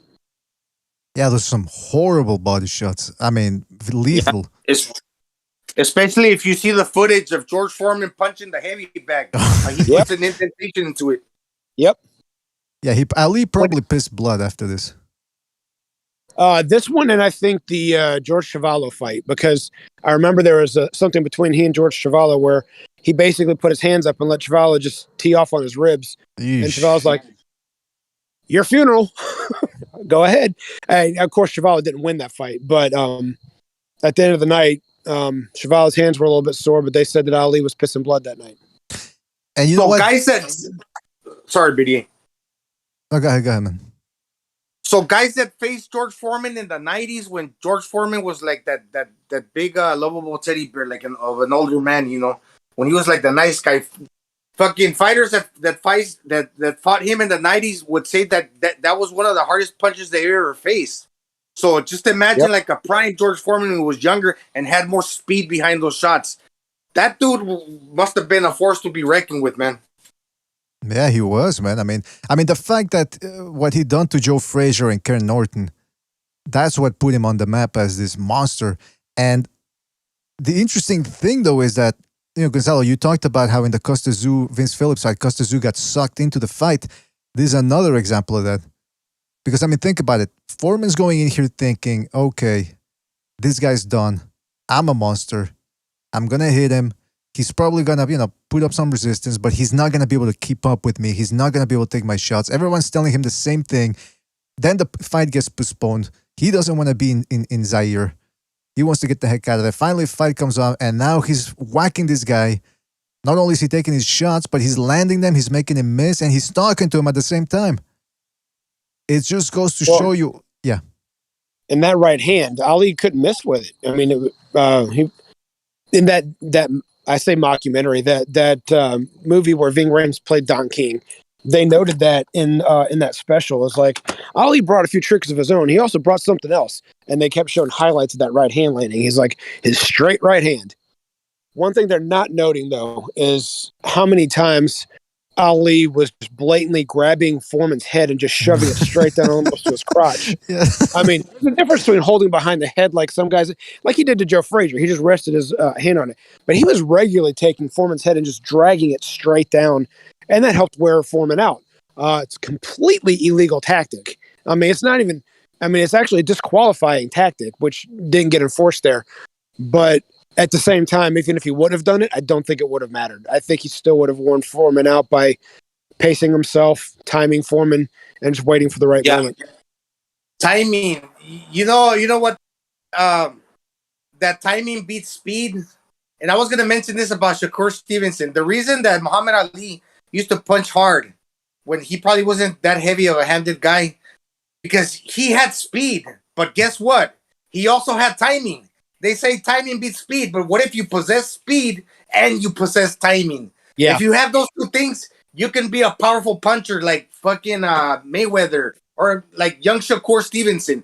This is what fucking Muhammad Ali had. He had speed, but he also had timing. That's how Vernon Forrest beat Shea Mosley. Shea Mosley had speed, but Vernon had the timing. Yep. Yeah, that's what they always say. Timing beats speed. And to Gonzalo's point, man, that's what I've heard some people say. Ali wasn't that big of a puncher, because sometimes people talk about how Ali would have been, how he would have done against guys like Tyson or Joshua or Wilder. Oh well, he couldn't hit as hard as those guys. He has that hand speed. Like it's a six. First of all, Ali wasn't a little guy. He was 6'3", same size as Usyk, incidentally. Quick hands, timing, skills. Even though he was unorthodox at the time. And and now everybody tries to fight like him, but still he had those hands where he would, like in this sequence, he would let you punch, and then when you least expect it, he hits you with 3 flush shots, and you go, "What the heck just happened?" Exactly, BD. That's what I was mentioning. That when you have the speed and you have the timing, you're fighting at a different rhythm. That's unsettling because the other dude's not expecting when you connect to him. He's rocked out of his senses because he doesn't expect it based on your speed and the combination of the timing. You can possess the two things, right? Speed and timing, obviously. Exactly. He had a high knockout percentage off of accumulated shots.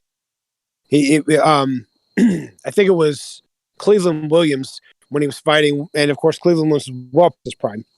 And I've noted this about Ali and Tyson, that when they first got to the upper echelon, when they first won their titles, and they were up there, they were fighting a bunch of guys that most of them were past their primes, but they did what they were supposed to do as young fighters, and they beat the crap out of these guys and said, "Get out of my ring, old man. I'm the new king." What a young lion does to an old lion. He doesn't just like come and take over the pack. He beats the crap out of him and humiliates him in front of the pride and says, "Get out." That's what Ali and Tyson did. Now back to the Cleveland Williams fight. He jumps in with like a right hand and a double left hook, and the way he throws it was just so smooth, and it just completely floors Cleveland Williams. Now that wasn't the end of the fight. A lot of what people remember about Ali's knockouts were mostly highlights of what happened in the fights and not the actual end result. But the end result was that he won, that he knocked Cleveland Williams out. Mm-hmm. I mean, it's like before the Usyk Joshua fight, and people who were picking Joshua, they said, "Well, Usyk's not going to be able to hurt him. Pity pats. He couldn't even hurt cruiserweights." And we kept saying, "Look at how he's snapping people's head back. He's landing clean shots. That hurts. He's hitting Joey Joyce with those, snapping his head back. You don't think he's feeling those?" And it's the same thing with Ali here. And I mean, the proof's in the pudding with Ali. He took the shots that he couldn't evade. There you see George Foreman being a little dirty himself, grabbing him behind the head. whacking him with a big uppercut. Oh, that's a big one. And Ali, like you said, Ali grabbing him behind the head too. Let's not get it twisted. And now you start seeing Foreman, all of a sudden his shots start losing a little steam. Getting a little more wild. Wilder than before. He's still landing shots. Ali's tired too. Don't get it twisted. He's been eating some brutal body shots. But then, of course, the end came late in the fight. I believe the 8th round or 9th round. Boom. Right off the ropes. Right on the button. It was that right hand. That one. Shot he didn't see coming. Right on the button. He's tired. He's discouraged. He probably could have gotten up, but he probably just, his body and mind just said, you know what? He quit. Yeah. It's like the old saying goes, no BDA. The bigger you are, the harder you fall. That's right. He's so big, he's so tired that he went down, and for him to get his big ass up, and it's probably really that hard. Well, with all due respect to George Foreman, the great fighter that he is, George, this is no way any kind of disrespect to you. In my opinion, he quit because as soon as that's done and the 10 count's done, he gets straight up and he doesn't even stagger. He just walks right back to his corner with his head down. So could he have gotten up? I'm sure he could have. But now, could he have gotten up and kept absorbing everything? I don't think so. And he was beaten before he went down from that. And he's even admitted some of this before him. So he didn't say I quit. And when I say quit, it's easy for me to say this because I'm in the back porch and never taken a punch for a living a day in my life.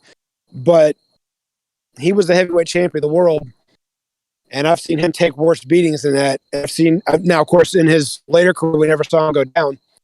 But I felt like he could have gotten up. He just didn't want to. Well, what were some of these? Make no mistake, no, right? He is a big guy. Today they might say, oh, he really isn't that big, George Foreman. But he was like a ball of muscle. Later, when he was an old man, he was muscle and fat, and look how big he was. Right. Yeah, I mean, you talk about Wilder's excuses after the Fury rematch. Foreman came out with, what was it? He was poisoned. The ropes were too loose. Everyone hated him over there in Zaire. So there was probably some sort of foul play. So again, to this day, Foreman he's sort of been a little bit secretive or vague about when people ask him what happened that day or that night that night because actually this fight took place at 4 a.m, I believe. Anyway, I believe so. Yeah, something like. Anyway, Jeff Foreman. I mean, he didn't expect to be outfought. He didn't think Ali would be able to stand to his punishment. And he got short-circuited. His brain couldn't process what was going on. And then on top of this, he's getting punched in the face. That's my explanation to what happened. In the second part of his career, he came out and just said, I was outdone that night. I was outthought. I was outfought. I was out everything. And he was just the better man. There was nothing I could do to change that. He eventually said something along those lines, I'm paraphrasing. But, I mean, it takes a long time for a man to come to such a conclusion as that. We're built humanly, male and female both, with pride just ingrained in us. And to try and let go and just say, yep, that man was just better than me, is very hard for someone to do, especially fighters, because they have to have the confidence that they can beat absolutely anyone in the world.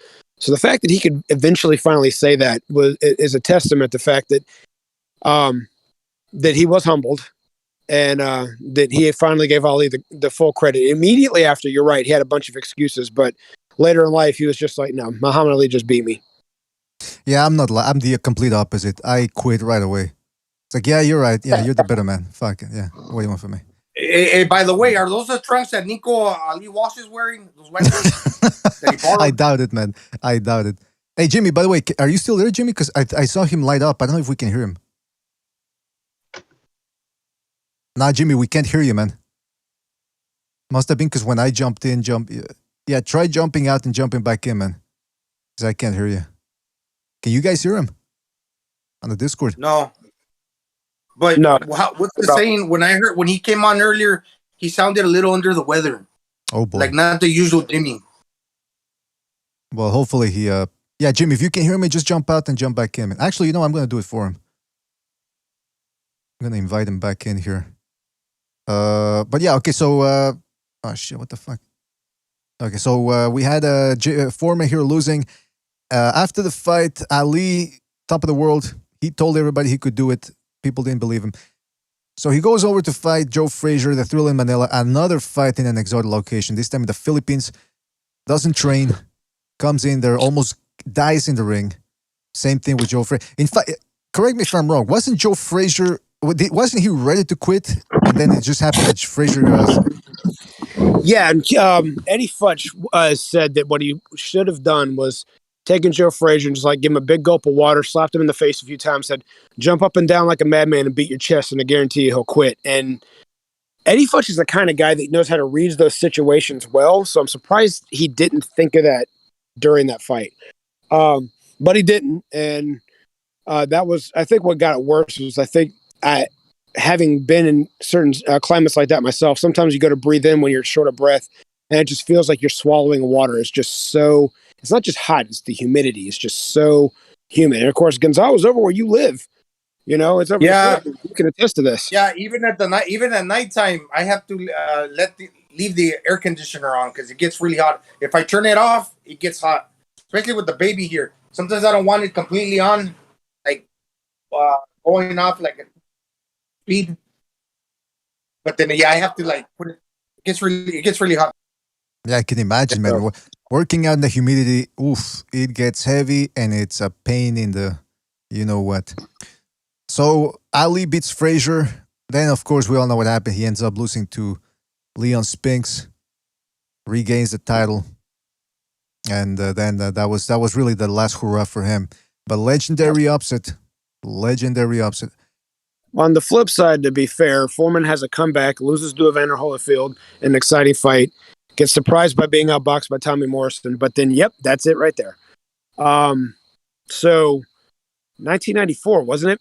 I do believe. Yes, and yes, I had my friend Rich over, who was a huge Michael Moore fan, and I said that after the Evander Holyfield performance for Michael Moore, that if Foreman landed clean, he could win that fight, and everyone thought I was nuts. And the funny story is Georgia had just adopted the lottery at that time, and it was the biggest jackpot that had ever been up there. And I had a lottery ticket, and I bought it. I said, something's going to happen now. Either I'm going to win the lottery, or George Foreman's going to win the title. And I'm just as happy that Foreman won the belt that night that I would have been if I would have won the jackpot. Just because of that feeling you got when he won, when he looked up in the sky and Jim Lampley screams, "It happened! It happened!" And he turns around and he gets on his knees just to thank God for taking that weight off of his shoulders of wanting to win the title again. It was an awesome feeling that night. Yeah, upsets, man. Upsets galore. That's like I said at the beginning of this show, that they make the boxing world go around. So yeah, man, those guys, Ali and Foreman, pretty good careers, if you didn't know it already. Now let's go to December the 8th. Oh, sorry. I'm sorry, BDA. Go ahead. What happened? No, I see the fight we're about to talk about. Okay. Jeez, Louis, you scared me there. 1993, December the 18th, 1993, on the undercut of a Julio Cesar Chavez tune-up, we get Simon... Andy Hulligan, I think it was. Hulligan or Hooligan? I don't know. Take your pick. Yeah, Hooligan.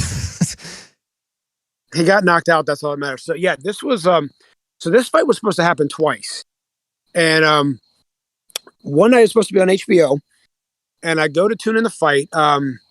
Just gotten home from hanging out with my friends, turn it on, and there's Jim Lampley talking with Terry Norris, who's still fully dressed, not in his boxing gear. And so come to find out that Simon Brown had some shortness of breath and he had some chest pain. So he went to the hospital that day to get checked out, and that called the fight off. Then it was supposed to happen again, I think on the undercard to Chavez Haugen, because Terry Norris fought Maurice Blocker that night instead of Simon Brown. So now this fight finally comes to pass. Now, Simon Brown was an awesome welterweight who was starting to have trouble making weight and got upset by Buddy McGirt, moves up, has a few wins, and like I said, he had some success, and they thought it was going to be a Terry Norris fight. So this fight got postponed 2 times, and on the 3rd time, everyone started to think Simon Brown doesn't have it anymore. Yeah, and Norris was the number 3 pound-for-pound fighter in the world at the time. I mean, in today's era with the internet and all that, you would have seen that, right? The conspiracies. Brown doesn't want it. He don't want that smoke, baby. He afraid. And Terry Norris, by the way, he was on the a good streak there. Had fast hands. HBO, Showtime, they were trying to make big things happen for him. Speculation that a Roy Jones fight, who was fighting as a middleweight at that point, could be made. I think the Chavez fight was still being considered, if I'm not mistaken. Well, I think this was I think they were aiming for Whitaker by this time because Chavez and Whitaker had already happened, and Terry Norris really wanted that premier fight to put him over the top, and he was a small junior middleweight. Like he used to weigh in at like 152, 151. And when he dropped down to fight at a catchweight to fight Mildred Taylor, he weighed in at 149. And he said he was completely comfortable. He could have gone 12 rounds easy. So he was confident he could weigh in at 147. So he made a challenge before this fight that he would fight Whitaker in Norfolk. Whitaker could choose the judges, be at 147 with his title on the line, meaning the junior middleweight title. And I mean, now, of course, Don King would have had to write up the offer, and that's probably why it didn't go out there, but he conceded everything. It's like, I want that fight. I don't care how it has to happen. 147 in your hometown. Let's do it. Jeez, Luis, he wanted that fight bad. And not for nothing, but he was considered the number 2 pound-for-pound fighter coming in there in the world. Because like I said, Chavez just had that draw with Whitaker that a lot of people thought he lost, so he might have been number 2 by that time. Because I think Chavez might have dropped further down because Chavez is number 1, and after that fight, Whitaker became number 1. And I don't think they swapped spots. I think Chavez fell down a few spots further, if memory serves, because I don't have my magazines anymore. So I bet you're right. I think he had to have been probably right at number 2, with Ricardo Lopez and Roy Jones Jr. being like close underneath him. I mean, worst case scenario, he was in consideration as being a number 2 pound-for-pound fighter in the world. Yeah, I used to have a friend that used to know him. He said that Terry Norris' hands were like steel. He could do 40 pull-ups in a row. That motherfucker was strong, man. Terry Norris was a beast. But they said he could bench 310 also. Jeez, Luis. But he was a workout like Manny Pacquiao and like Floyd Mayweather. He was a workout fiend, and I think that's one of the reasons why his peak didn't stay as long. Because I just think sometimes, like especially in the case of this fight, I mentioned before, he developed some bad habits. But I think he was also overtrained. Like his legs weren't always at 100% because he was just always running, always training at altitude, always in the gym, always in shape, but always in fighting shape. Not just always in shape, he was always in fighting shape.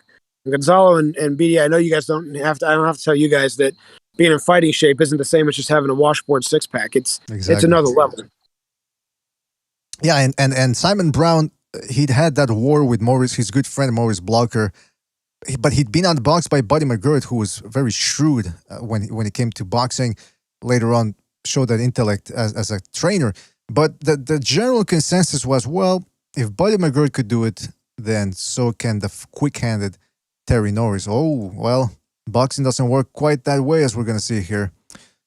Hold on a second. There we go. So let's watch this. So this is 1993. Wow. The build-up. Let's look into what happened before the actual result of the upset here. Terry Norris, quick hands, very aggressive against Brown, the Jamaican. And as you can see here, going to the body, using those quick hands to try to blitz Simon Brown. Simon Brown, though, a veteran, not panicking, rolling with the shots. But man, Terry Norris was going at him. Here you see. What was his name? The fight doctor, Fernie Pacheco. Fernie Pacheco was making note of that, of how Norris was coming out and saying how Simon Brown was eating these right hands and just taking these punches. And I remember the ring interview where they interviewed Simon Brown afterwards. He said, I heard, I could hear Fernie Pacheco because it was a kind of a quiet crowd. He said, if I would have been there all stiff-necked and trying, he would have knocked me out easy. He said, I was rolling with a lot of those shots. I was ducking under him. I was turning as he was hitting. I could time him. I was blocking a lot of him. Second, I'd feel him hit my glove. I'd turn my head. He says, I was just timing him ultra well. And I think that because of the time it took so long to make this fight, that it gave Simon Brown the perfect opportunity to study Terry Norris. You know what? That's a good point. Yeah. All those postponements and all that, it could work to one guy's advantage. And here in the beginning, it seemed like he was getting hit flush. You can see him trying to roll with the shots, but he's just getting, like, it seems like it took him a little time to gauge Now seeing this sequence, you see him trying to roll with it. Here he ate. Hey, you see that Yeah. uppercut, PDA? That was fucking bad. Did you see how he almost lifted Simon Brown off his feet? He did lift him up. Look like this. Boom. See it again? Yeah, he did. Yeah, he did. Yeah, the heels were off the canvas. Yeah. But then you see Simon Brown putting in a couple of body shots in there, channeling his inner Mike McCallum, and then boom. Near the end of the first round, clips Terry Norris with a jab right on the button. And Norris's chin, which, had been shattered by Julian Jackson a couple of years earlier, making a comeback here. Then you see, yeah. So they later pointed out, because Showtime liked to point out fights in between, especially when a rematch was coming up. I mentioned that Terry Norris is starting to develop bad habits. His feet were squared, and Brown had said he saw the fact that he was standing there with his feet even, and that's why he stepped in with that jab, and he turned it all the way over at the point of the chin. He called it a shotgun jab. So he stepped in with it, knowing that Terry Norris didn't have anything to balance himself with. And as you saw, he went to go step on his back foot, which was even with his front foot, and he went down. Yeah, because he didn't look like he was hurt from that particular shot at all, but it was his foot placement that got him in trouble.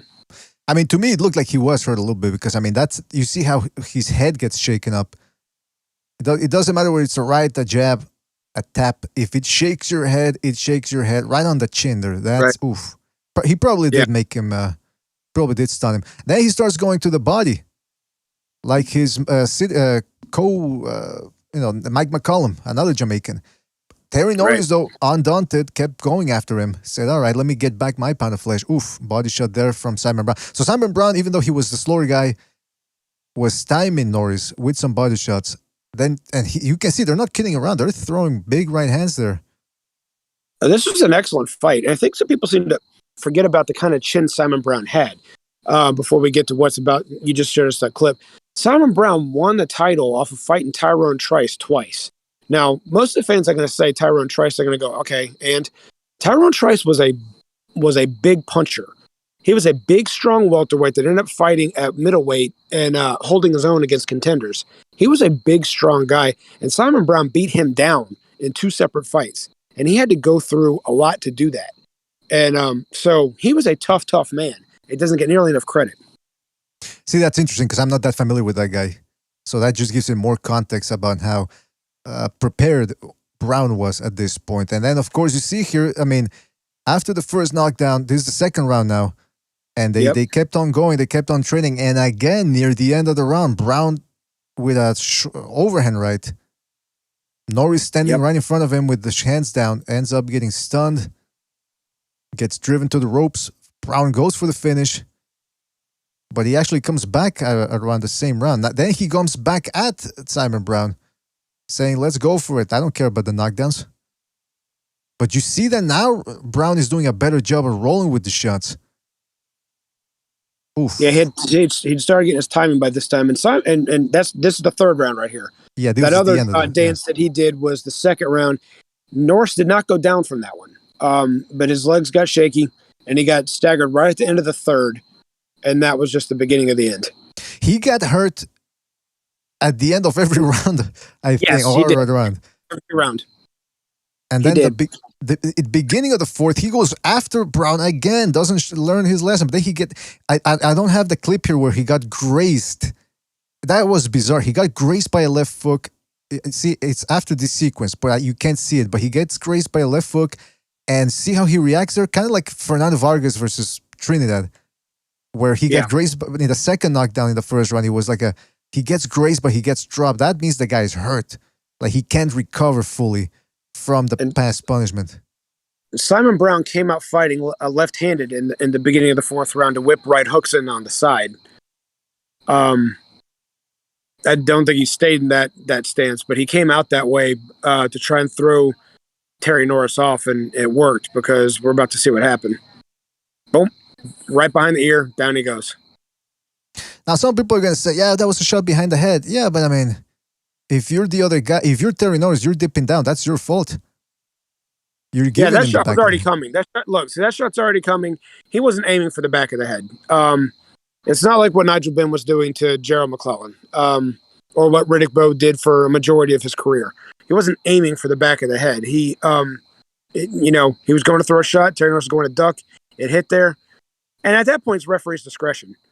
And the referee was like, nope, he's been hurt too many times. I'm not going to count that as a foul. We're going to count it out. Because it wasn't an intentional foul. He didn't purposely hit him there. Simon Brown went on to defend against Troy Waters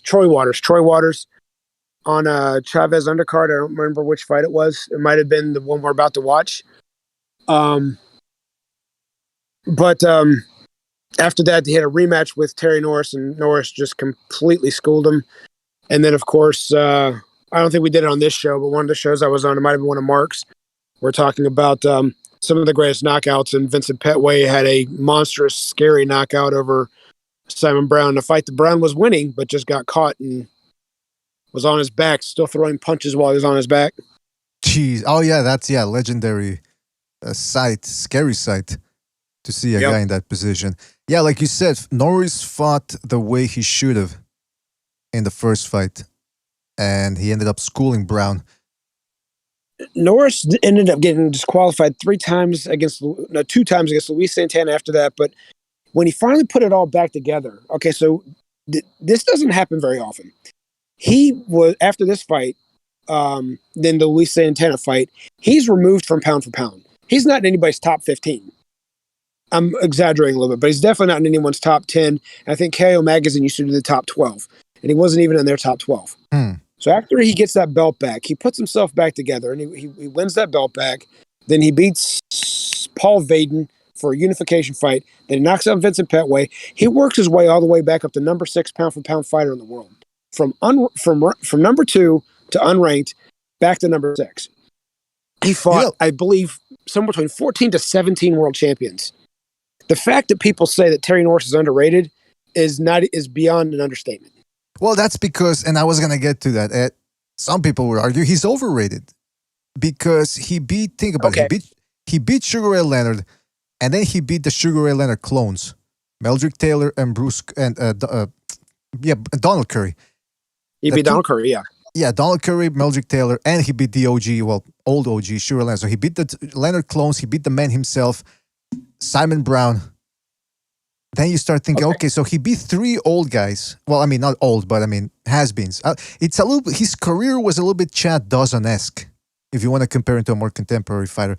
Chad Dawson, except for the fact that he stayed on top longer. Chad Dawson did fight some old guys. He fought old guys as a champion and was tested and almost beaten by them as champion, and then lost within 3 years. Terry Norris is on the top of the junior middleweight division for almost 10 years. I mean, if anyone's going to call that over, and he held 2 belts. If anyone's going to call him overrated, they don't know Terry Norris. Buster Drayton, Steve Little, all these guys went on to win world titles. He beat them before he even won the belt. Well, he might have defended against Buster Drayton, but Steve Little, who went on to upset Michael Nunn, Quincy Taylor, who went on to upset Julian Jackson, who had beaten Terry Norris. I mean, his resume was solid. And anybody that doesn't know that, they don't know the nuances of how deep the sport was in the 80s and the 90s. All-time great? Maybe not. Top 5 junior middleweight of all times? Abso-freaking-lutely. And he is in the Hall of Fame, so you can't argue with that either. So overrated? I can't say overrated. I don't put him. Do I think he could have beaten Mayweather at junior middleweight? Yes. Do I put him ahead of Mayweather in rankings? No. Yeah, in terms of accomplishments, very, very, very good. Not all-time great, but somewhere in between is what we're saying here. Yeah. Like a B+ type guy. Yeah, exactly. Yeah, there you go. But then again, I mean, that's the thing, though. It's some people look at his bigger names and they go, well, he beat those guys. Keep in mind, he didn't beat Donald Curry, Leonard, and Taylor in their primes. But nevertheless, good fighter. Taylor was 25 years old. Yeah, but I know it was after the Chavez fight. I know I know that good and well.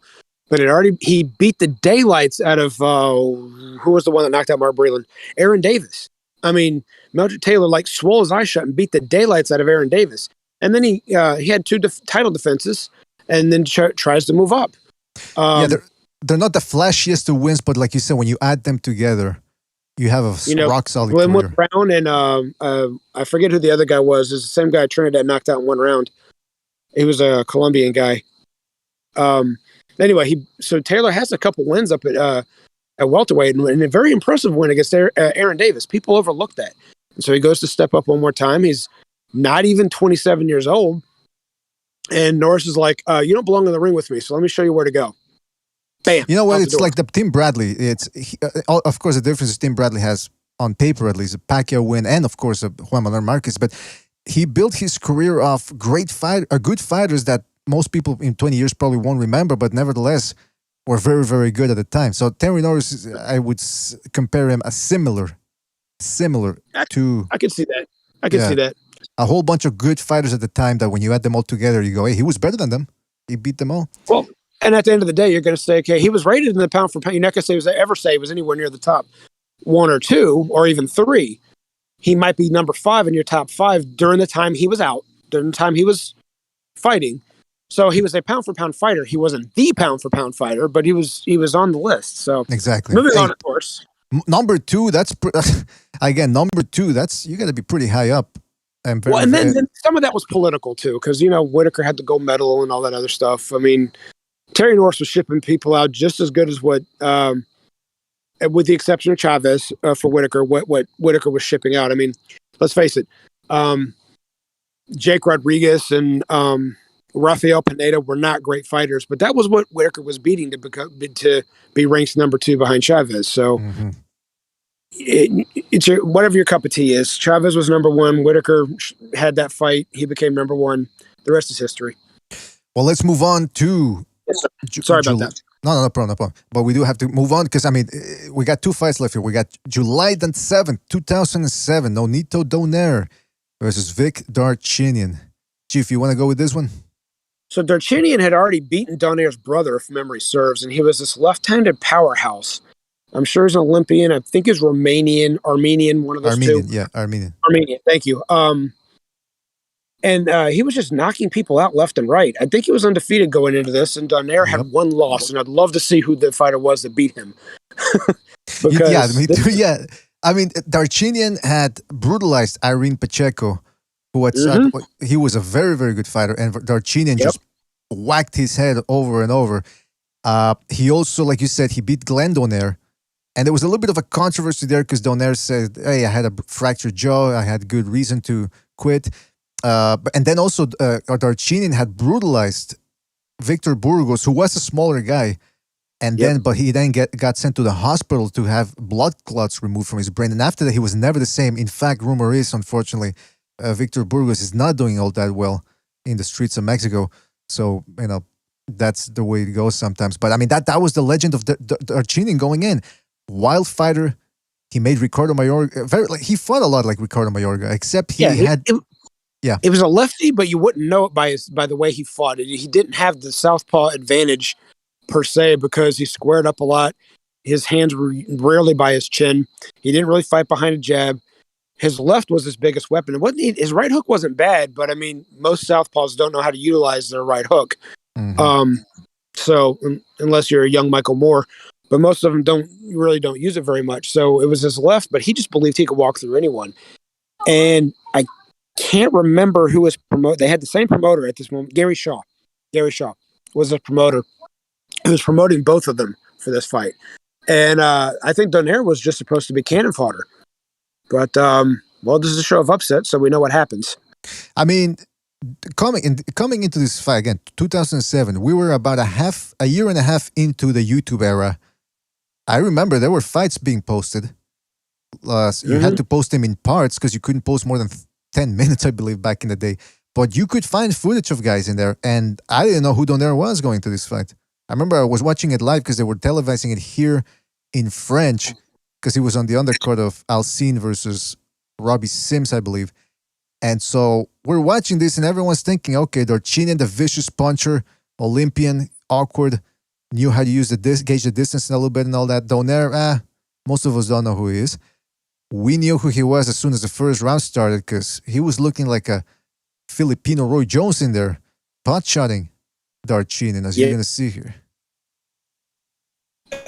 I don't know if he was ever called the Matrix like Lomachenko was. If he would have been able to bottle all this up and put it at 122, he would Rigondeaux wouldn't have been able to stand a chance with him. I mean, he was just at 112, 115, and 118. I mean, look at him now at 118. He's still up there with the rest of them. He's in his late 30s, probably almost 40, and he can still hang with all of them because at that weight, his timing is right. And I'm not going to try and take away from this fight because I know we need to get back to it, but Donaire was fast enough to fight Rigondeaux. He hit hard enough because he knocked him down. He could cut the ring off because he didn't pull the trigger. He stayed in front of him most of the night. He didn't fall him. He cut the ring off. He just couldn't do it all at one time. At this weight, he could do it absolutely all of it. And it didn't matter if you were left-handed. It didn't matter if you were right-handed.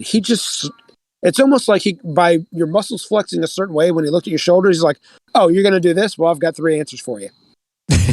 yeah, that's why this was, I'm telling you, he looked like, and not long afterwards, well, actually, about 3 years after, I believe, he fought Vladimir Sidorenko, I believe was the guy's name. And he looked like if I said he looked like a Roy Jones in here, even more so when he fought Sidorenko, just angles galore, pot shotting, no jabs, just power shot, leading with power shots. And like you can see here, he caught Darchinyan from the first round with a left hook. It's just Darchinyan, a little bit too prideful, said, hey, this fella is not going to come in here and take the title. And as you can see there, he once he got going, Darchinyan, he did start landing a couple of more shots, but he was posturing, getting hit. By the way, if I remember correctly, Donaire was, I got it written down here somewhere. Darchinyan was a 7-1 favorite. That sounds about right. It should have been. Because people really, Donaire didn't have a lot of exposure yet.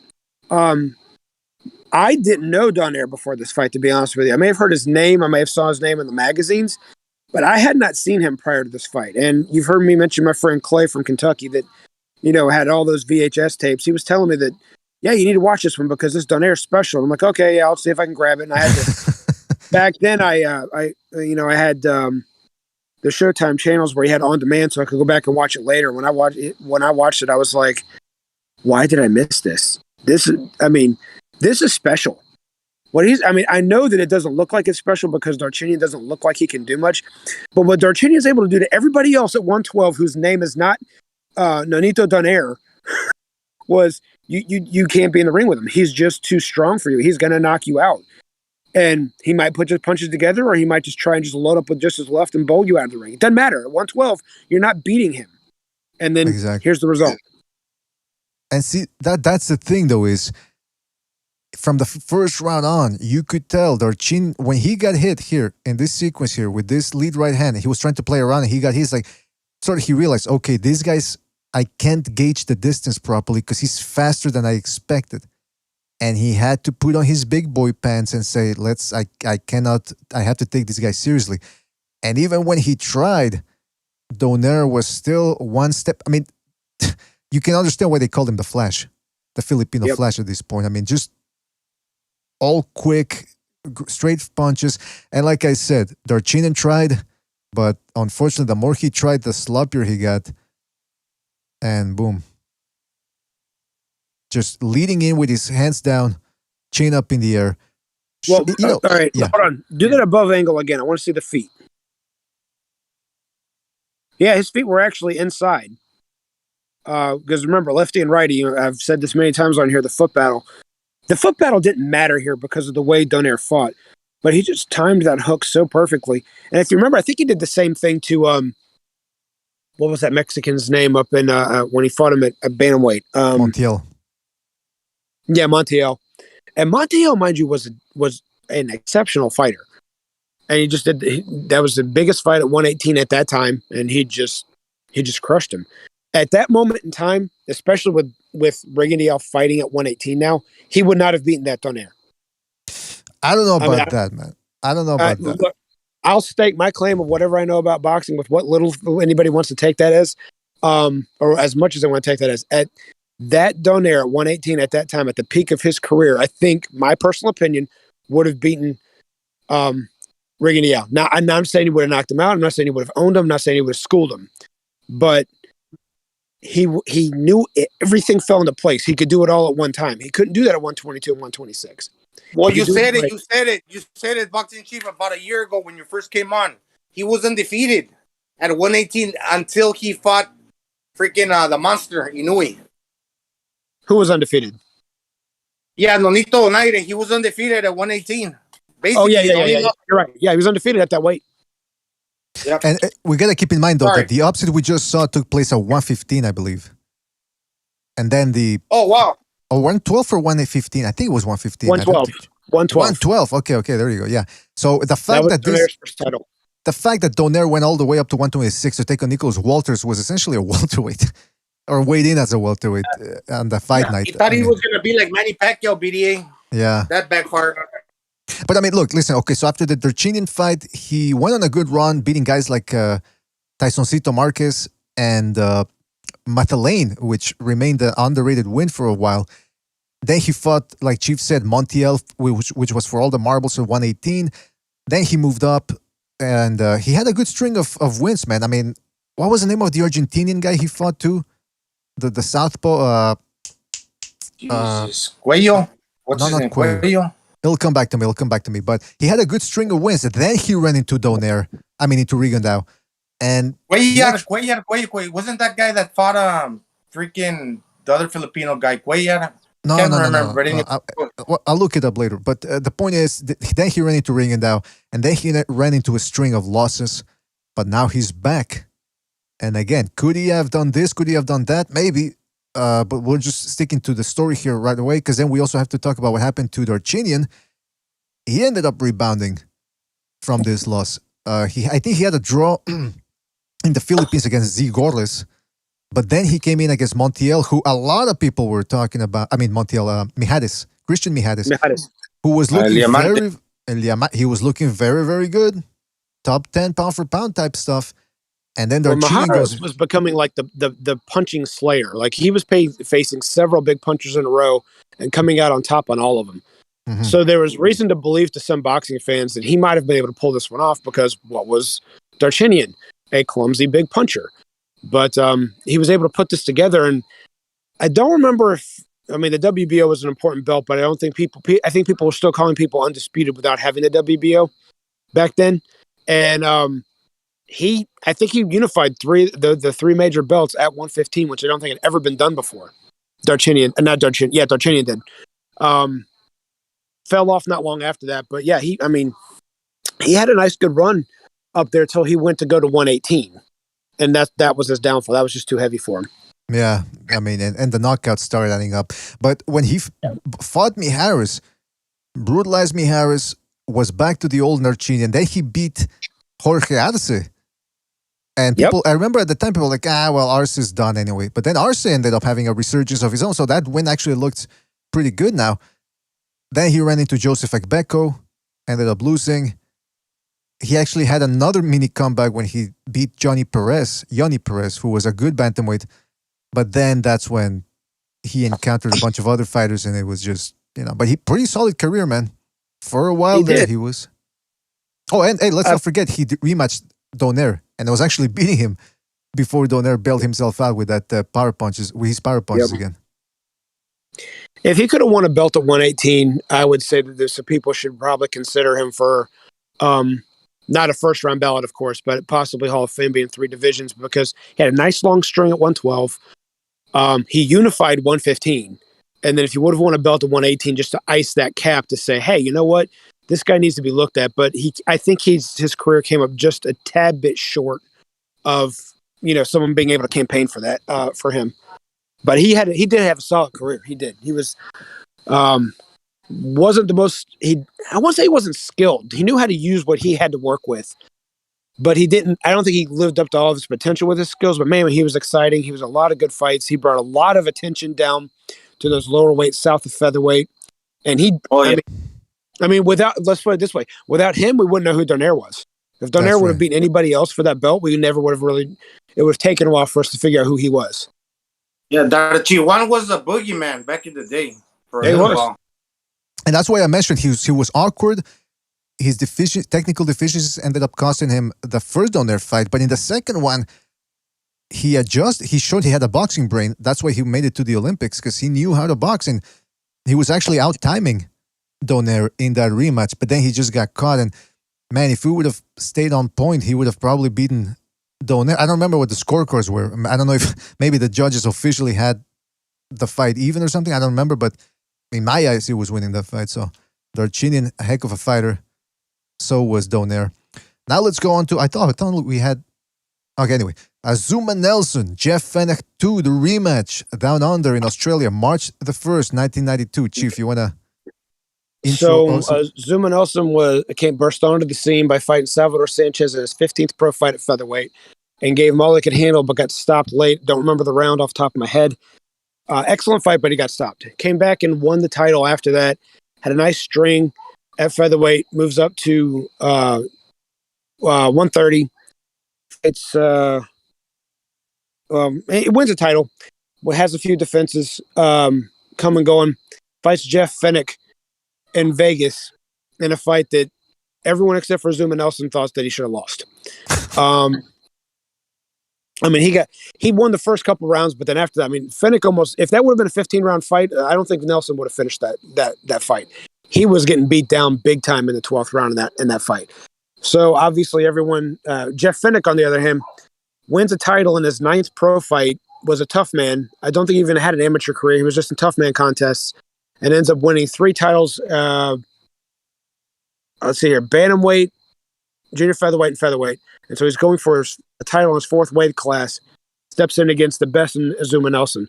He would have won a belt against somebody else at 130, I'm sure of it, but he chose to fight Azuma Nelson. So they go to rematch. They go to rematch in Australia. And you can't really count this one the upset because the champion walks out with the belt in this one. Mm-hmm. But everyone's favoring Fenech big time because of the way that other fight finished. And, well, this would be Dave. You would do the honors of rolling the film. Well, first of all, fantastic intro, man. And if I could just add to that, thank you. Because Nelson said after the first fight, which again, like you said, universally most people thought he should have lost. He came out and said, "Well, I had malaria, or he'd been fighting the after effects." Now, of course, Jeff Fenech, who was incensed by the decision, said that's excuses. I don't believe him. You lost. So Nelson goes, I don't remember Nelson saying that after that fight. I remember him saying it to Freddie Pacheco after this fight. And I remember he also had like fluid built up in his elbow that he had to have drained. Zuma was just one of those guys that didn't pull out. He's like, okay, I got to fight the schedule. Okay, I'll be there. And, to just make sure I'm getting paid and I'm good to go. So, yeah. I mean, let's say that whether it was after that fight or because he did mention after this rematch that he was suffering from some malaria. But again, he also talked about the fluid in his elbow that he had drained. And so he's 100% for this fight. And, Nelson Fenech can say that those were excuses all he wants to. When Nelson was 100%, look what happened. Yeah, and I mean, I do remember. Oh, go ahead, Gonzalez. Yes. No, just agreeing. Yeah, those Canadian guys don't strike me as the guys that, especially during those times, that would make excuses like nowadays. They're fucking tough as nails, especially Zuma Nelson. Yeah, Zuma Nelson. I mean, took that fight against Sanchez, who was considered one of the best pound-for-pound fighter in the world, or one of the best pound-for-pound fighters in the world. Takes the fight on short notice, stretches him to the limit, and gets knocked out. I mean, this is a guy, and then he beat up the legendary Wilfredo Gomez. So, I mean, he was legit. But that fight against Fenech, even though he started out well, he got outworked badly in the later rounds. So a lot of people were going into this fight. And then on top of this, the fight's taking place in Fenech's home country of Australia. But to Chief's point, that Nelson was made of stronger stuff, he'd already fought in Australia. He'd also fought in Puerto Rico, the United States, obviously, which wasn't his home country. He was from Ghana, Spain, Nigeria, and the UK. So for him going overseas, he was a world traveler. He was a world traveler, and Ghana didn't host many fights, if any, back then. Matter of fact, when they would get fighters from Ghana, they usually turn them pro in Italy and France to mark them up because, not just Ghana, but like some of the East African fighters. That's where I think Gilbert DeLee was from Africa, if I remember correctly, when Vinny Pazienza beat. And so they would take these guys up into Europe to turn them pro, and they would have somewhat promising careers, and they would try and match them against their European counterparts sometimes. So the fight that should have happened at that weight, though, was Brian Mitchell versus Azuma Nelson at that weight. They were both from Africa. They were both top champions. For a while, Brian Mitchell had the record for title defenses at 130. I don't know if it's been broken, but he had 12 defenses, and they were all on the road because there was embargo back then to where you couldn't have a title fight in South Africa at the time. Yeah, the politics played into that probably too about why that fight never happened. Yeah. But Brian anyway, Mitchell, moving on. Well, yeah, and you know what? This fight, this Azuma Nelson versus Fenech rematch, just goes to prove the theory that if you're a volume puncher, you're in big trouble if you can't out-volume the other guy. If the other guy stands in front of you and is whacking you with the harder shots, you better have a plan B. And, well, let's take a look at what happened here. The rematch, Azuma Nelson, the underdog, based on what happened in the first fight. He's now fighting in front of 40,000 ardent Fenech fans. Stands right in front of Fenech there. He knows how Fenech's going to fight. And he starts firing those looping shots of his. But he's also firing some shots, right down the pipe. Fenech not expecting that.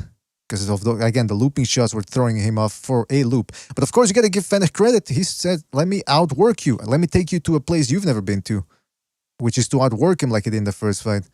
But Nelson, I don't remember if Fenech had ever been dropped prior to that. And I'm not going to say that he hadn't. I'm not going to risk my reputation of saying something incorrect. But I don't remember him ever really being very hurt prior to this fight and all the fights he'd been in. Mind you, he retired with maybe right at 30 fights because he had a comeback. He retired and had a comeback. Mm-hmm. But he was only like 26-0 at this time. It wasn't like he had like Azuma Nelson was like past 32 wins by this time.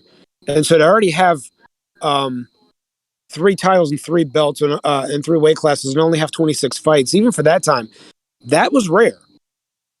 That's why he was so pissed off in the first fight, because he could have been the 4-division titleist. Yep, this would have been the 4th one. And of course, it wasn't meant to be, as Nelson just said. Let me show you that the first fight was in fact a fluke, and that I did have a valid excuse. Now, Jeff Fenech tried his best to crowd him, outwork him like he did in the first fight, but when he tried to take it to another level, Nelson was right there with him. And then this sequence I like here. They started getting a little bit fired up, as you can see here in Fenech with a knee to the balls, my favorite move. But it wasn't going to deter Nelson from stopping him. Just catching him with just a masterful performance. Shots on the inside, down the pipe, down the middle, to the sides, counter-punching body shots. Fenech, to his credit. Look at that. Still fighting back. Yeah, the Australian Juan Diaz. Just activity, little short shots. But you can see... Teaching through attrition, not through power. Exactly. But the problem is, Nelson is being almost just as active as he is, except he's got power. And he's wearing him. Yeah, and so he starts... He didn't have power at lightweight, but at 126 and 130, he could punch. Right. And I mean, again, he's catching Fenech with some whacking shots. And then, of course, the result is Fenech started getting worn down and finally gets cut off with a hook off the ropes. Now, that was that was a real knockdown. That wasn't a flash knockdown. That wasn't he's looking at him sagging on the ropes. Nelson goes for the finish. And as you can see, there silences the crowd. No doubt who the winner is. Everybody was stunned, including Freddie Pacheco, who was a huge Azuma Nelson fan. But I don't think anyone expected him to win. It wasn't completely one-sided, but you just got the sense that Fenech wasn't going to be able to outwork him this time. Exactly. That's a hell of a way to throw the looping shots that he could even get around the referee. You can tell he's accurate with this stuff. Yeah, that's when you know when you're accurate, when you can actually punch through matter. You've got world class. For those guys that fucking keep that guard like right in front of their face, and you want to catch it to the side of the head, take a look at how he swings the punch around the referee as well. Listen, they don't call him the professor for nothing, man. So the aftermath, yeah. So the aftermath is that this was pretty much the end of Fenech. He had some fights, but he got knocked out by Calvin Grove. And if you know that era of boxing, you know that that's all you need to know about Fenech being able to be effective anymore. Calvin Grove couldn't pop balloons with blades on the end of his fists. He was a heck of a boxer because he gave Azuma Nelson everything he could handle. He had lots of speed, very tricky, and he might be able to sting you every once in a while with something to where you'd be like, wow, okay, I need to be careful of that. But no one ever really was like, oh my God, I need to be careful because Calvin Grove might knock me out with one shot. Mhm. But he did That's the gugue. That's the guy Jorge Pais captured his title from, right? Yep, That 15-round fight in Houston. last 15-round fight. Paios was behind on points and knocked him down 3 times in the 15th round. Yeah, And actually, pulled that was it out. like the last time they fought for 15 rounds. Yep. So IBF title. So anyway, moving on from there. Yeah, the IBF title. Moving on from there, Azuma Nelson had a lot of success after this, but he had some ups and downs. So this particular fight, I don't know if this is the first or the second fight, but he fights Gabriel Ruelas on a Chavez undercard. And the first time some people thought that Nelson lost this fight. They rematched later, but before that happened, Azuma Nelson went on to fight Jesse James Leija. They called the first one a draw. The second one, Leija won. Azuma Nelson comes back and fights Ruelas again. This is the rematch, and he knocks him out. But this is after Ruelas had accidentally killed, what was it, Jimmy Garcia? Gonzo, was that his name? Yeah, Jimmy Garcia, Yeah. the guy from Colombia. Yeah. He gave the guy a beating. Garcia was going out round after round, not even throwing punches anymore, but just taking shots. I was watching that with some friends of mine, and one of my friends, a karate guy, and he goes, that guy's hurt and doesn't even know it. Jeez. And round after round keeps going, and lo and behold, he was right. And moving on from there, Ruelas was never the same fighter again, and Azuma Nelson capitalized on that by knocking him out. Beats Leija in a rematch and knocks him out. I don't remember how many other fights he had after that, but he eventually fought Gennaro Hernandez. Mm-hmm. After Hernandez had quit against De La Hoya and lost, I won't say a one-sided decision, but a clear decision to Hernandez, and that was the end of Nelson's championship reign. But by this time, he's almost 40 years old. Yeah, I mean, this is. And by the way, he was in his mid-30s for that fight, for the Fenech fight, and all these fights he had after that were all after 34 years old. Exactly, and even the Whitaker fight. People look at the Whitaker fight, they go, "Oh, Whitaker outboxed him." Wasn't he behind? Can you guys hear me?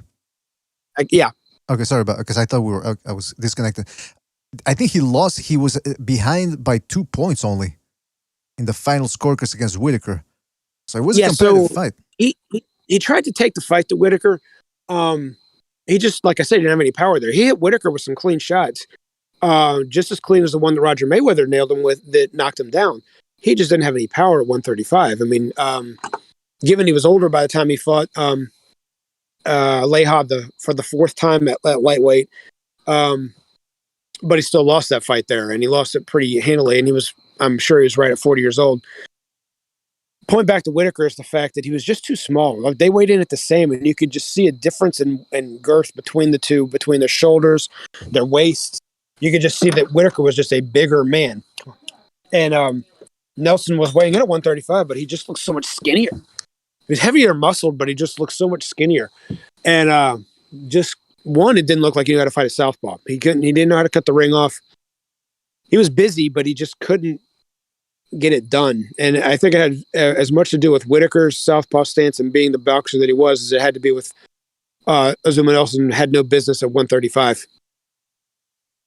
Yeah, well, there you have it. I mean, that's the perfect explanation there of Chief giving us the background on that. I mean, nevertheless, Nelson, like he said, great fighter, might have been out of his depth. And of course, I mean, he was in there with Pernell freaking Whitaker.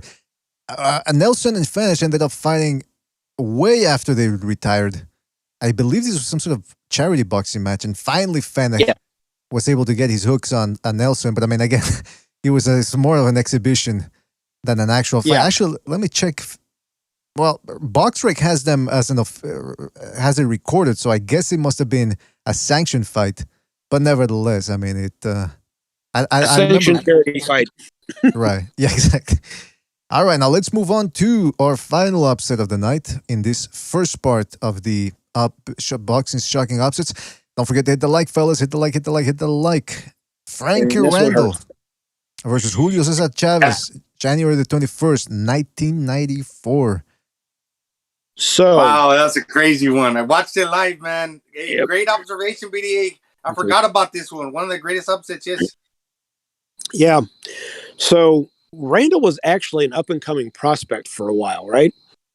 And before he gets upset by Primo Ramos in 2 rounds, and he gets knocked out cold. And then after that, if you look at his record, he doesn't have a single win over a fighter with a winning record until he fights Evan Rosario and loses a decision. Then he rematches Rosario some years later and pulls off the win, and that's how he gets this fight.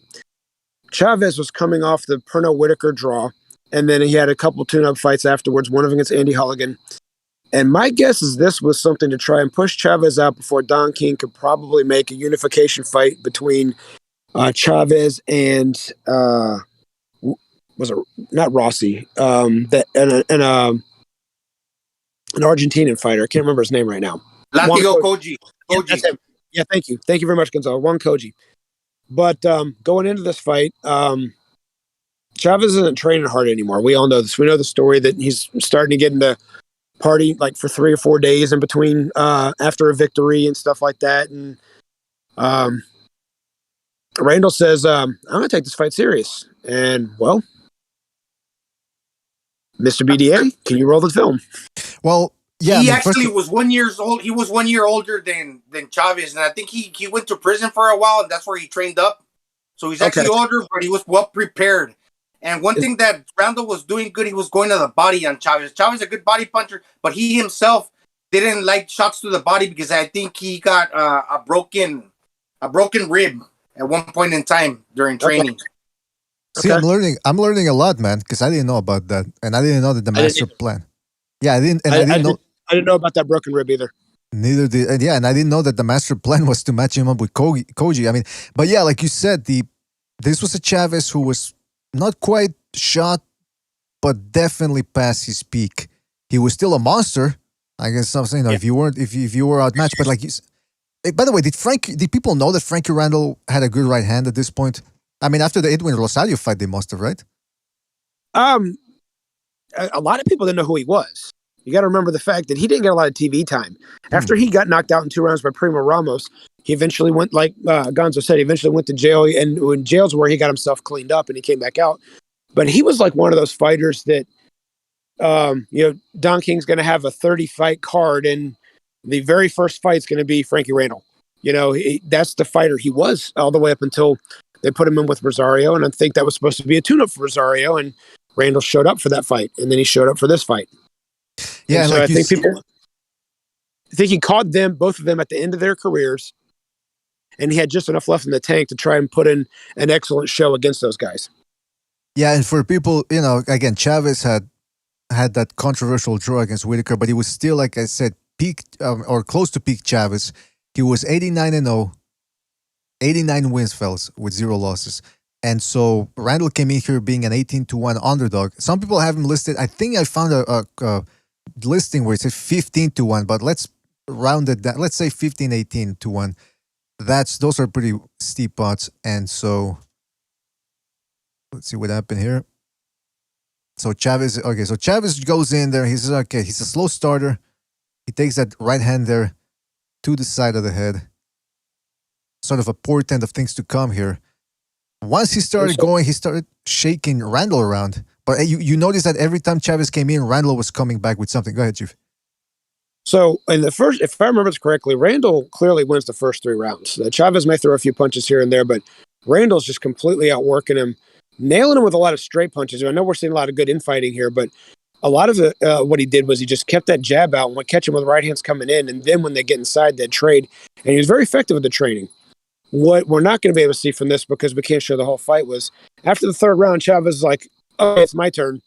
And then he just picks up the pace. And by the time he picks up the pace, like you said, that's where it starts to show. He starts to shake Randall. He was beating Randall, but it was a draw after the 6th round. At least that's the way I had it. It's after the 6th round that it started to kind of turn towards Randall's favor.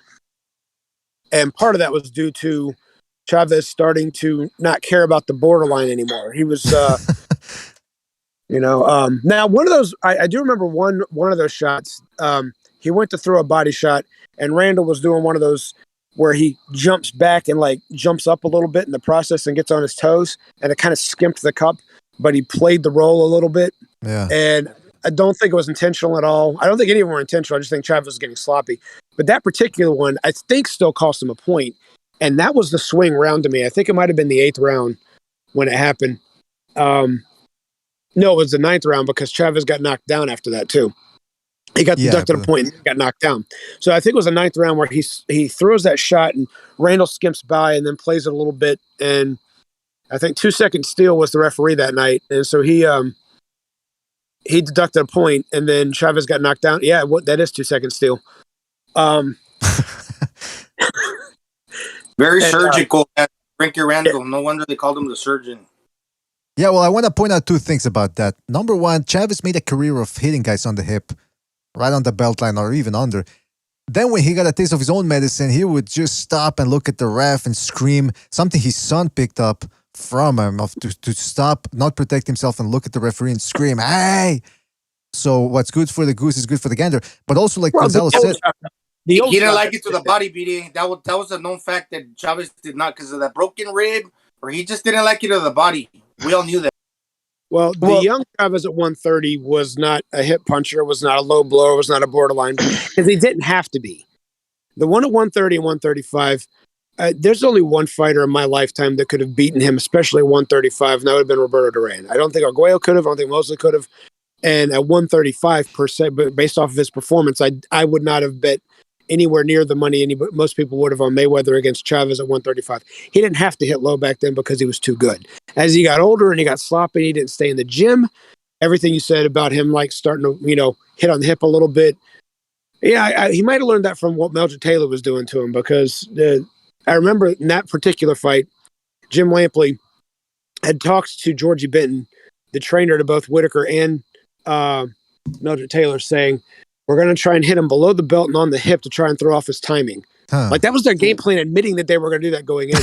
And then when and then when you actually watch it while they're doing it, a lot of those body shots that Chavez had a belt similar to that one, belt meaning the waistband.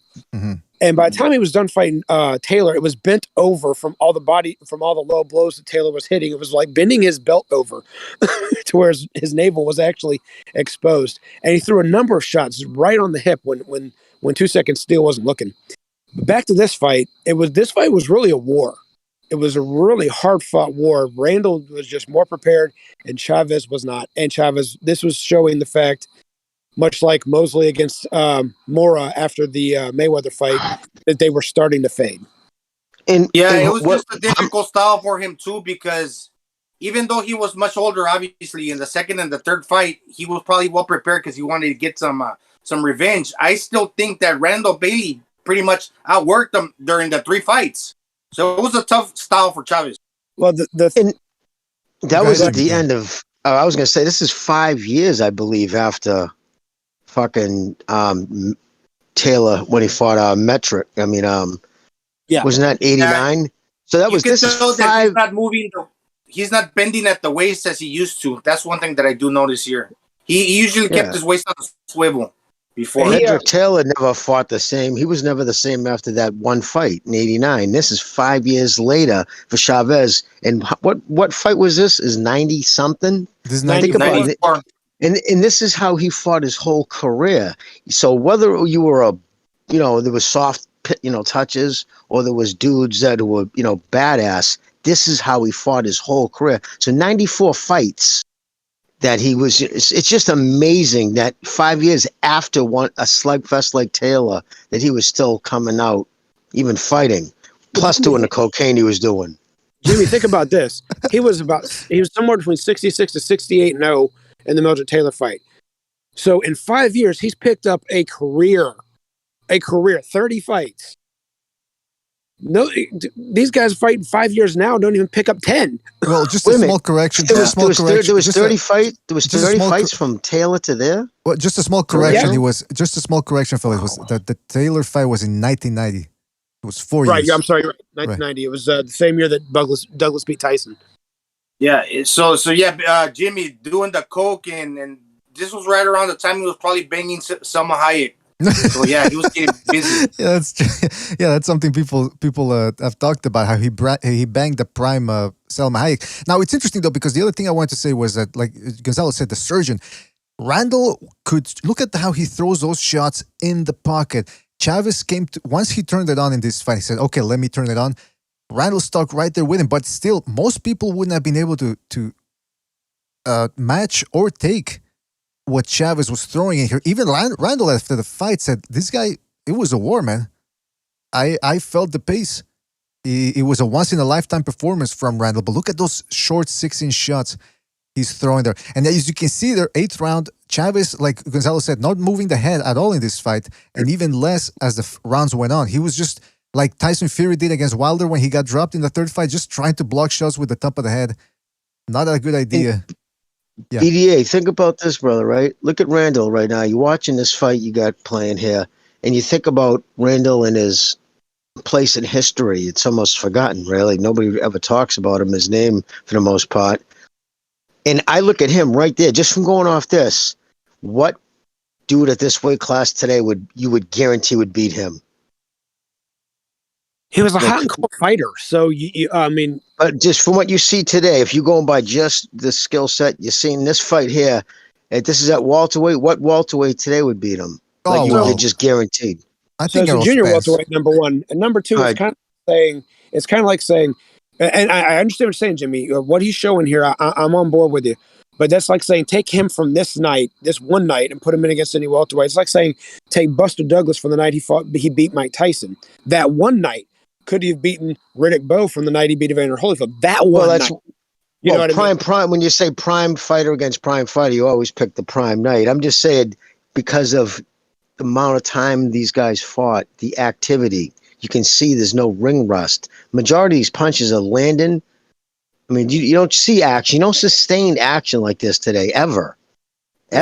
Between two fighters, because they don't have they're too rusty. Most of the shots are sailing over heads, and there's somebody that Randall style reminds me. I can't think of it right now, but it's kind of like when you take that step back and counters you, kind of like Terrence Crawford, maybe a little bit, but it's not him who I'm thinking of. I just can't think of it right now. He's pretty good, man. Reminds me of Kennedy McKinney. Well, let's see what the people's have. A little bit. Well, we'll get back to that. Harker Mustang says, "I heard that Randall was an alcoholic." He was. Eber Stellar says, "Quality guys." Harker Mustang says, "This Randall could beat your boy Shakur, but he's not my boy." And the Fight Scout says, "Floyd said Randall partied too hard and lost the ball." Well, we're going to get to that. But first, let's keep looking at this fight here, because, again, like Chief said, those point deductions really pissed Chavez off. And he later blamed Steele for that. No, they weren't low, he said. But Steele was the guy that, some people felt after this fight that Steele was sort of trying to show people that he didn't favor Chavez after the Taylor fight from 4 years earlier. But nevertheless... Of course. BDA, that was a big thing. Everybody was saying, why is he even doing this fight? I remember everybody was saying that. That was obvious Steele was doing that, because he got so much shit like, you were in the bag. That's fight shit. You should have never stopped it. It's so weird. Looking back, today's eyes, I say, yes, he shouldn't have stopped it. But the night he stopped it, I couldn't have been happier. I fucking jumped up like I saw, dude, a coffee table. She had a glass coffee table. I jumped up, and I hit it, and the fucking table shattered. I bought a replaced the glass the next day, but I'm just still saying. Who replaced the Coke that was on it? No, I'm kidding. No, but listen, I'm kidding. It was in the middle, dude. That fight, if I remember correctly, wasn't that in the middle of the day in the East Coast? I know it wasn't late at night. I'm pretty sure it wasn't that late. The Medrick Taylor fight. No, that was at night. I remember St. Patrick's Day or somewhere was close it to late at night? Was it a late? Maybe late like 5 night, p.m. Yeah, it was at night. I remember. So 5 p.m. on the West Coast. That would have been like 8 o'clock. Yeah, it was. It was dark on the East Coast. It was dark on the East Coast. I was in Savannah, Georgia that night, and of course, we know Savannah for St. Patrick's Day is one hell of a party. So, I've been there twice. Savannah, Georgia, St. Patty's Day. Yeah, like the other night with BDA's boy, fucking Shakur. That fight didn't start till after midnight. My boy. I don't know when he became your boy, but I think that's funny. I don't find it funny. No, but you know what? Going back to the Chavez fight here, Randall fight, because we're almost done with it. So it was about even, but Randall was fighting off his ass off. Then Chavez gets 2 points deducted, and then this happens here in the 11th round. Chavez just walking forward, no defense, gets clipped. For the first time, you see the great Chavez hitting the canvas. No flash knockdown. Really got hurt in that one. He actually had to buy time afterwards, you can see here. But, Chavez fought his ass off. He didn't want, even though he wasn't in the greatest of shape, he didn't want to lose. He had the championship hard, but it's just, should have trained. So, Randall ends up winning a decision.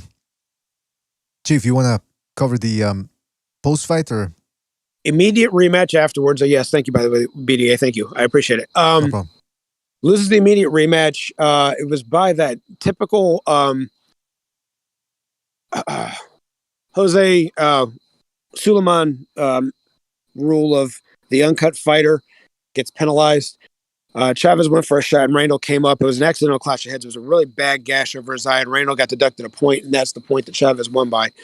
Randall went on to fight Juan Koji 3 times, and this was the example of the fact that he was in the right place at the right time, because he looked really good against beating Koji, and then the other 2 fights he just didn't look good. He didn't last long at the top.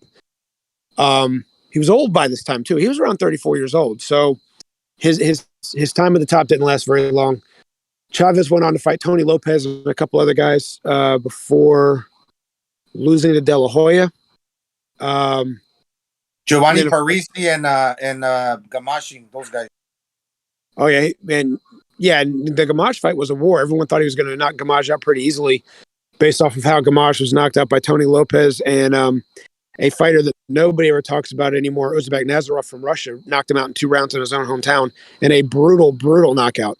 So everyone thought that that Chavez was going to have an easy time with him, and that one went almost all the way to the 10th round before it got stopped. Anyway, so he loses to De La Hoya, and that was his last hurrah as a champion. He did fight Miguel Angel Gonzalez to a draw, but Gonzalez, Gonzo, was that for a vacant belt? I can't recall, honestly. Let me check. But Miguel Gonzalez is homeless now. He took him to one of his clinics. Oh, really? Oh, that's awful to hear. That's terrible. Was the I just Gonzalez remember fight? how. I was just going to ask real quick, was the Gonzalez fight fixed? Because I remember not having a whole lot of action, and it's almost like they didn't want to. Yeah. I don't know, because Gonzalez was, after he had those like 9 or 10 title defenses at lightweight, he was a very hot and cold fighter. He'd put on a good performance and then he'd lose to Tszyu, and put on a good performance and lose to Oscar De La Hoya, and put on a good performance and get a draw against Cesar Chavez. And these performances that it would get him attention, to get him a big fight, were always against a like B- fighter. So you can say it may have been fixed, but I think Chavez fought the best that he could, because he was, pushing towards 40 by this time with almost 100 fights. And I still thought he gave Gonzalez everything he could handle in that fight, regardless of who he thought won. Well, I'm going to rewatch that fight, because I remember both guys not doing much. It's almost like maybe they told in the early Gonzalez. rounds it was like that, but eventually I think Chavez caught Gonzalez with a shot that kind of caught his attention, and I think that's what made Chavez fight harder, and what made Gonzalez fight back a little bit better. It wasn't a war, but the heat picked up later in the fight. Well, like, just to put a bow on this, so Chavez loses to De La Hoya. Actually got his ass in shape for the rematch, which really shouldn't have happened. There was no reason why it should have happened, but he got his ass in shape. De La Hoya went in there trying to knock him out, so he made for a much more interesting fight than the first one. But Chavez did end up fighting Frankie Randall about 10 years later, I believe. 12, 11, yeah. And actually, Chavez said that in the rematch, he trained for the rematch, which ended up being stopped on a cut, and going to a technical decision. But he said he was already tired in the second round. He says, I overtrained. And then he admitted after the third fight, even though they were both way past their primes and they were shot essentially, but he said Randall still gave me a tough fight. He just had that style, Chavez said. He had Well, you get, and Chavez, when you're as good as he was, and he was the Canelo of the day, definitely of Mexican fighters.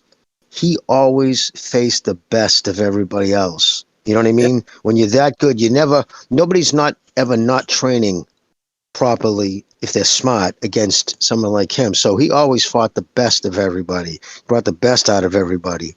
That's just, it's a hard way to, that's what made all his wins. Now, what year was it that Camacho, was it a Camacho who knocked him out, stopped him?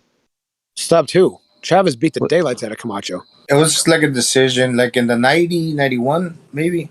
Yeah, Chavez, it was before the Pernell Whitaker fight, and Chavez beat the daylights out of Camacho. As well as that's what I mean. It was what year was that? 91. 91. I think it was 92. So I think it was. I would say 92 because it was senior year of high school before I graduated. I graduated in 93, so I'm showing my age there. But anyway, so yeah, it would have been 92. See, I didn't graduate high school. I dropped out. But yeah, go ahead, Jimmy. But that just goes to show, all the greats. I mean, he even destroyed, Chavez even destroyed Camacho. You know what I mean? He was the first one, I believe, to stop him. Obviously, he was not. No, that went the distance. He didn't stop him. But he gave him a beat. It was a brutal beating. It was a brutal beating. Yeah. I remember it was the 9th round of that fight, and they were in close, and Camacho was holding a lot, and 2 seconds Steele got tired of it and said, "Fight back!" And the next thing you know, Camacho just starts throwing punches to defend himself, and those two are just wailing away on each other. And that was Camacho's last stand. And he was landing some good shots on Chavez, but Chavez just answering right back. And then everyone's the commentators like, all right, so Camacho's like, he may not be able to win this fight, but he's giving a good effort. Let's see what the next round comes in. And Chavez just bowls right through him, just like, okay, that was fun. Now it's my turn, and just continues to punish him. And even in the 12th round, he was throwing like 3 straight right hands in a row, just nailing Camacho in the face, trying to get that knockout. Camacho just had a good chin. And he had heart, because he didn't have the heart to try and dig deep to win those fights. He had the heart to where none of those guys were going to knock him out. Exactly. I mean, he might as well have been a stoppage, because he took a beating for 12 rounds, man. I mean, it was, and Chavez, the way he cut the ring off in that fight, the precision. I mean, he made. If you wouldn't have ever seen Camacho fight before, you look at that fight, you think, Camacho wasn't all that. Then you watch his fights against Bazooka Limon, Jose Luis Ramirez, and you think, whoa, how come he couldn't do this to Chavez? Well, it makes you wonder, why couldn't Chavez have done that against Whitaker instead of falling around in circles all night? Why couldn't he have cut the ring off? Well, yeah, that was, again, different styles. And, both Chavez fighting at welterweight, by the way. He was past his weight class there. His dimensions. Yeah, definitely. And some people are going to say, but Whitaker was the same size, 5'6", 5'7". It's like, nah, man, it's a completely different thing. Still, Pernell Whitaker won, but Chief, you said you think Chavez beats everybody at lightweight. You said even, except Duran. So you're saying even Pernell Whitaker 135. Well, if you remember correctly, they didn't go straight for Chavez to get their first title shot. They went after Ramirez because he was old and had a lot of fights. So my personal opinion is, one, Whitaker was very slippery, very skilled fighter. I don't give a lot of credit. I got to give objective credit that he was very tough to beat, because he always wanted you to come to him. And if you did that, you were playing right into his hands, and he's going to be a very tough man to beat that way. But at 135, I personally think that Georgie Benton said once they went up to once they saw the Terrence Ali fight, they said, okay, we're ready. Let's make this fight. Because if you remember, they were both at lightweight at the same time, no fight. They were both at junior welterweight at the same time, no fight. He goes up and fights Buddy McGirt, and they had already had that fight signed, ready to go. As long as he beat Buddy McGirt, which some people from New York, myself included, thought that was a very close fight. And some people thought that Whitaker should have deserved the slight, like a draw, or come up the short end of that fight. Whoa. And that was a one-arm Buddy McGirt. That was a very tough fight for Pernell. That was not an easy fight. Jorge Pais also gave Whitaker a good fight. He lost, but he gave him a good fight. That fight was very uneventful, and it was largely because Paez didn't know how to fight southpaw. Paez didn't throw a jab, and so he's used to throwing hooks and uppercuts and making his big punches with flurries and stuff. He couldn't land those against the southpaw, and so Paez, that was a dude with the mohawk, right? The circus actor from the circus family. So, okay. I thought it was a pretty good fight, though. I enjoyed it. I watched it a few times. The fight went the distance. But Paez also couldn't punch at 135, and he had a losing record at that weight. He was best at featherweight and junior lightweight. He was a fun guy. He was an amazing fighter. I enjoyed his career immensely. So don't take what I'm saying as the fact I'm dismissing him as being like a club fighter. He was not that. But at 135, he didn't have the power to compete with those guys. At 130, he did, because he beat up Julian Wheeler pretty good. He beat up a couple other guys pretty good. He didn't get a title shot there, but he made a lot of noise there. 135 was just too big for him. Well, I mean, anyway, back to the Chavez Whitaker thing. I think that they weighed their options. Well, look at what they did with Trinidad also. Trinidad and Whitaker won their titles the same year. That was in 1993. They didn't fight till 1999.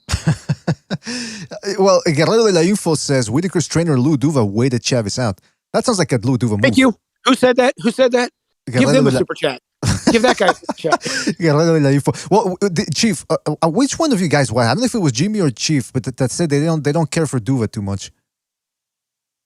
Well, I don't know if I said that, but I met him. So first of all, the first time I met Zab Judah was in Augusta, Georgia, at a international amateur fight of USA versus Poland. And they had Andrew Galata there, who, by the way, was the size of the Twin Towers compared to me. And so I met him, and I met a couple other guys, and some of my friends, Brandon Mitchum and Frank Durst and Jacob Hudson, were in those fights, and Zab Judah was there. And that's where I already knew that he was going to mimic a lot of Pernod Whitaker earlier in his career, and the Duvas were sponsoring him. So I walked up to Duva and I wanted to beat him. I shook his hand. It's like, yeah, I can't stand Pernod Whitaker, but I love Meldrick Taylor. When I shook his hand, I said that. He just took my hand and kind of swatted it to the side. I'm like, and now I don't like you either. Well, what'd you say? I don't like Whitaker. I was an arrogant little kid. I mean, I was in my early 20s and thought that I knew more than everybody else around me. I mean, what do they say when you're young and dumb? You know, I ran my mouth because I couldn't stand Pernell, but at the same time, I had some of that coming towards me. But he was still I met him again at the Hall of Fame, and there's no way he remembered me in 2007 from 1995. And he acted very similarly. Trust me, there's no way he could freaking remember me from that. You know what? You're lucky. The same. You're lucky Lou Duva didn't give you the big right hand, because that's what those old guys, they all have good right hands. Yeah, go ahead. You know what? Let him give him the good right hand. I'll do what Roger Mayweather did in Florham. Oh, no, you don't want to do that. Go ahead. You know what's crazy about Whitaker's, and I don't mean to be funny, I seriously don't, but you know what's crazy? He was a real good defensive fighter in the ring where you're supposed to see punches coming, and get out of the way.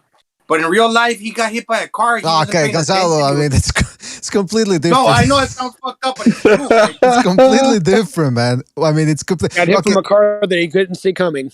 Yeah. Come on. Well, why? Well, was he drunk, or he's not paying? Maybe, he was probably homeless. Yeah, he was drunk and doing, I guess, crack. He was all fucked up. No, we don't know. Allegedly, we don't know that. Okay. So he had problems out of the ring after that. We know that. Pernod wasn't even on this list, but he fought a Russian guy, Alexandriev or something like that, and it turned into a no contest because he tested positive for coke.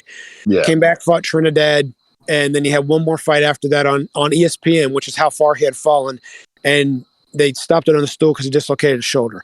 Fast forward to he started training fighters here and there, and he was training fighters here in this area because, I live in that neck of the woods now. I don't remember a talk screen being released on if he was actually drunk that night. It was a dark area of town that's not very well lit, and he was trying to cross the street. He got hit. I don't think he was necessarily drunk or on coke at that time per se. And I've actually gotten, and recognizing I've talked about this, I've actually gotten to know some locals that have actually painted a much different picture than the person we know from what we saw in the ring on just like what a regular guy he was. And I would like to talk to more of those guys and share some of the stories with you on another time so I can tell the other side of the story of the champions we don't know. You know what I mean? Right, sure. Yeah, because a lot of people thought he was a little bit of an arrogant... he was a jackass in the ring. When he got the end of the year ring awards one time, he got worst winner and worst loser. So, pardon my French. I've been letting my tongue go a little bit faster than I wanted to. So I apologize. You're a little out of line. A little bit. Well, please forgive me. But he definitely was not just arrogant. Like, I remember after the Chavez fight, he said, if someone actually beat me, I'd be the first person to go up and shake their hand and admit that it happened. And then Trinidad beats him, and he does the exact opposite. Claim that he was robbed the entire time. You've never seen me lose on HBO. You still haven't seen me lose. I was like, we saw you lose 2 in a row. You lost to De La Hoya and you lost to Trinidad. I mean, that's a pride, man. That the pride. Yeah, you're right. Yeah, but I mean, I'm not excusing it. The same comment Andre Ward made, similar comment after it was a robbery. When he said, "I would never celebrate a victory if I knew I lost." I mean, it's pride with these guys. Deep down, they know if they won or not. And Ward knows he didn't win, and Whitaker knows for a fact he did not win that Trinidad fight. I mean, okay, the De La Hoya fight, maybe you can say, but Trinidad, he made De La Hoya look bad. I can't find 7 rounds that Whitaker won in that fight. And he made him look bad, and he made it competitive. And I'll give him all the credit for the world of making De La Hoya look extremely sloppy. But there's a guy that I work with here who actually still trains amateur fighters, and I might have talked to Recognize about this guy on a conversation that we had. He likes to try and get the last word and walk away real quick from me when we're at the office. But he knew Pernell from back in the day. And when I mentioned the fact that it wasn't a robbery, he just starts to try and go off on me. I just looked at him in the eye and said, give me 7 rounds Whitaker won in that fight. You just name them. Name 7 rounds that he clearly won in that fight, and I'll write it down on a piece of paper and eat the words right in front of me. If you came at me with that attitude, I'd say I can give you 7, but I can give you 5 knuckles if you keep talking to me that way. Why, you want to throw down? No, but yeah, I mean that's a very close fight. You know what it was? It was because De La Hoya was I gotta calm down.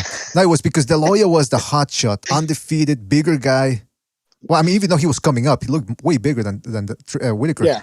And so the fact that he ended up looking, and you gotta keep in mind too, you think people hate the favorite right now? Imagine if the internet was around, or like YouTube, like the way we have it now, when De La Hoya was around, he would be hated because he was the favorite, he was the good-looking guy, he was the guy with the flashy hands, the undefeated record.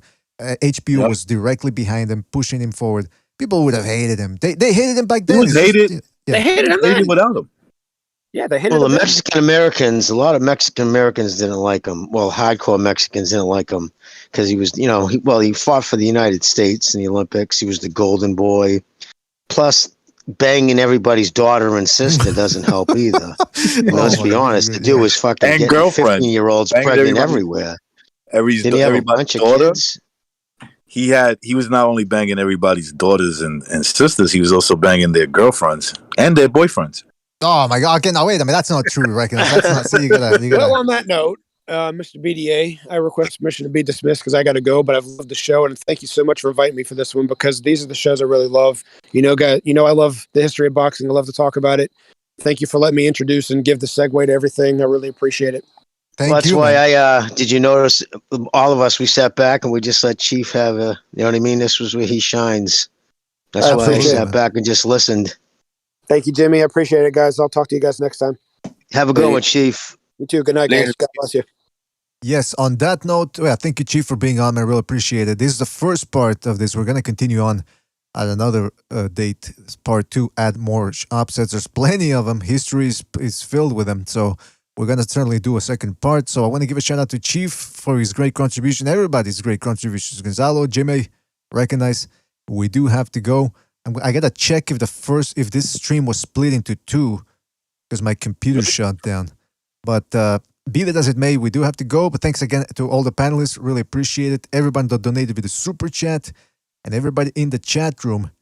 Eric Gomez, Trey G. Turo, Galero de la Info, the Fight Scout King, Ebenezer, Marcus R., Hucker Mustang, John Gonzalez. Shout out to John.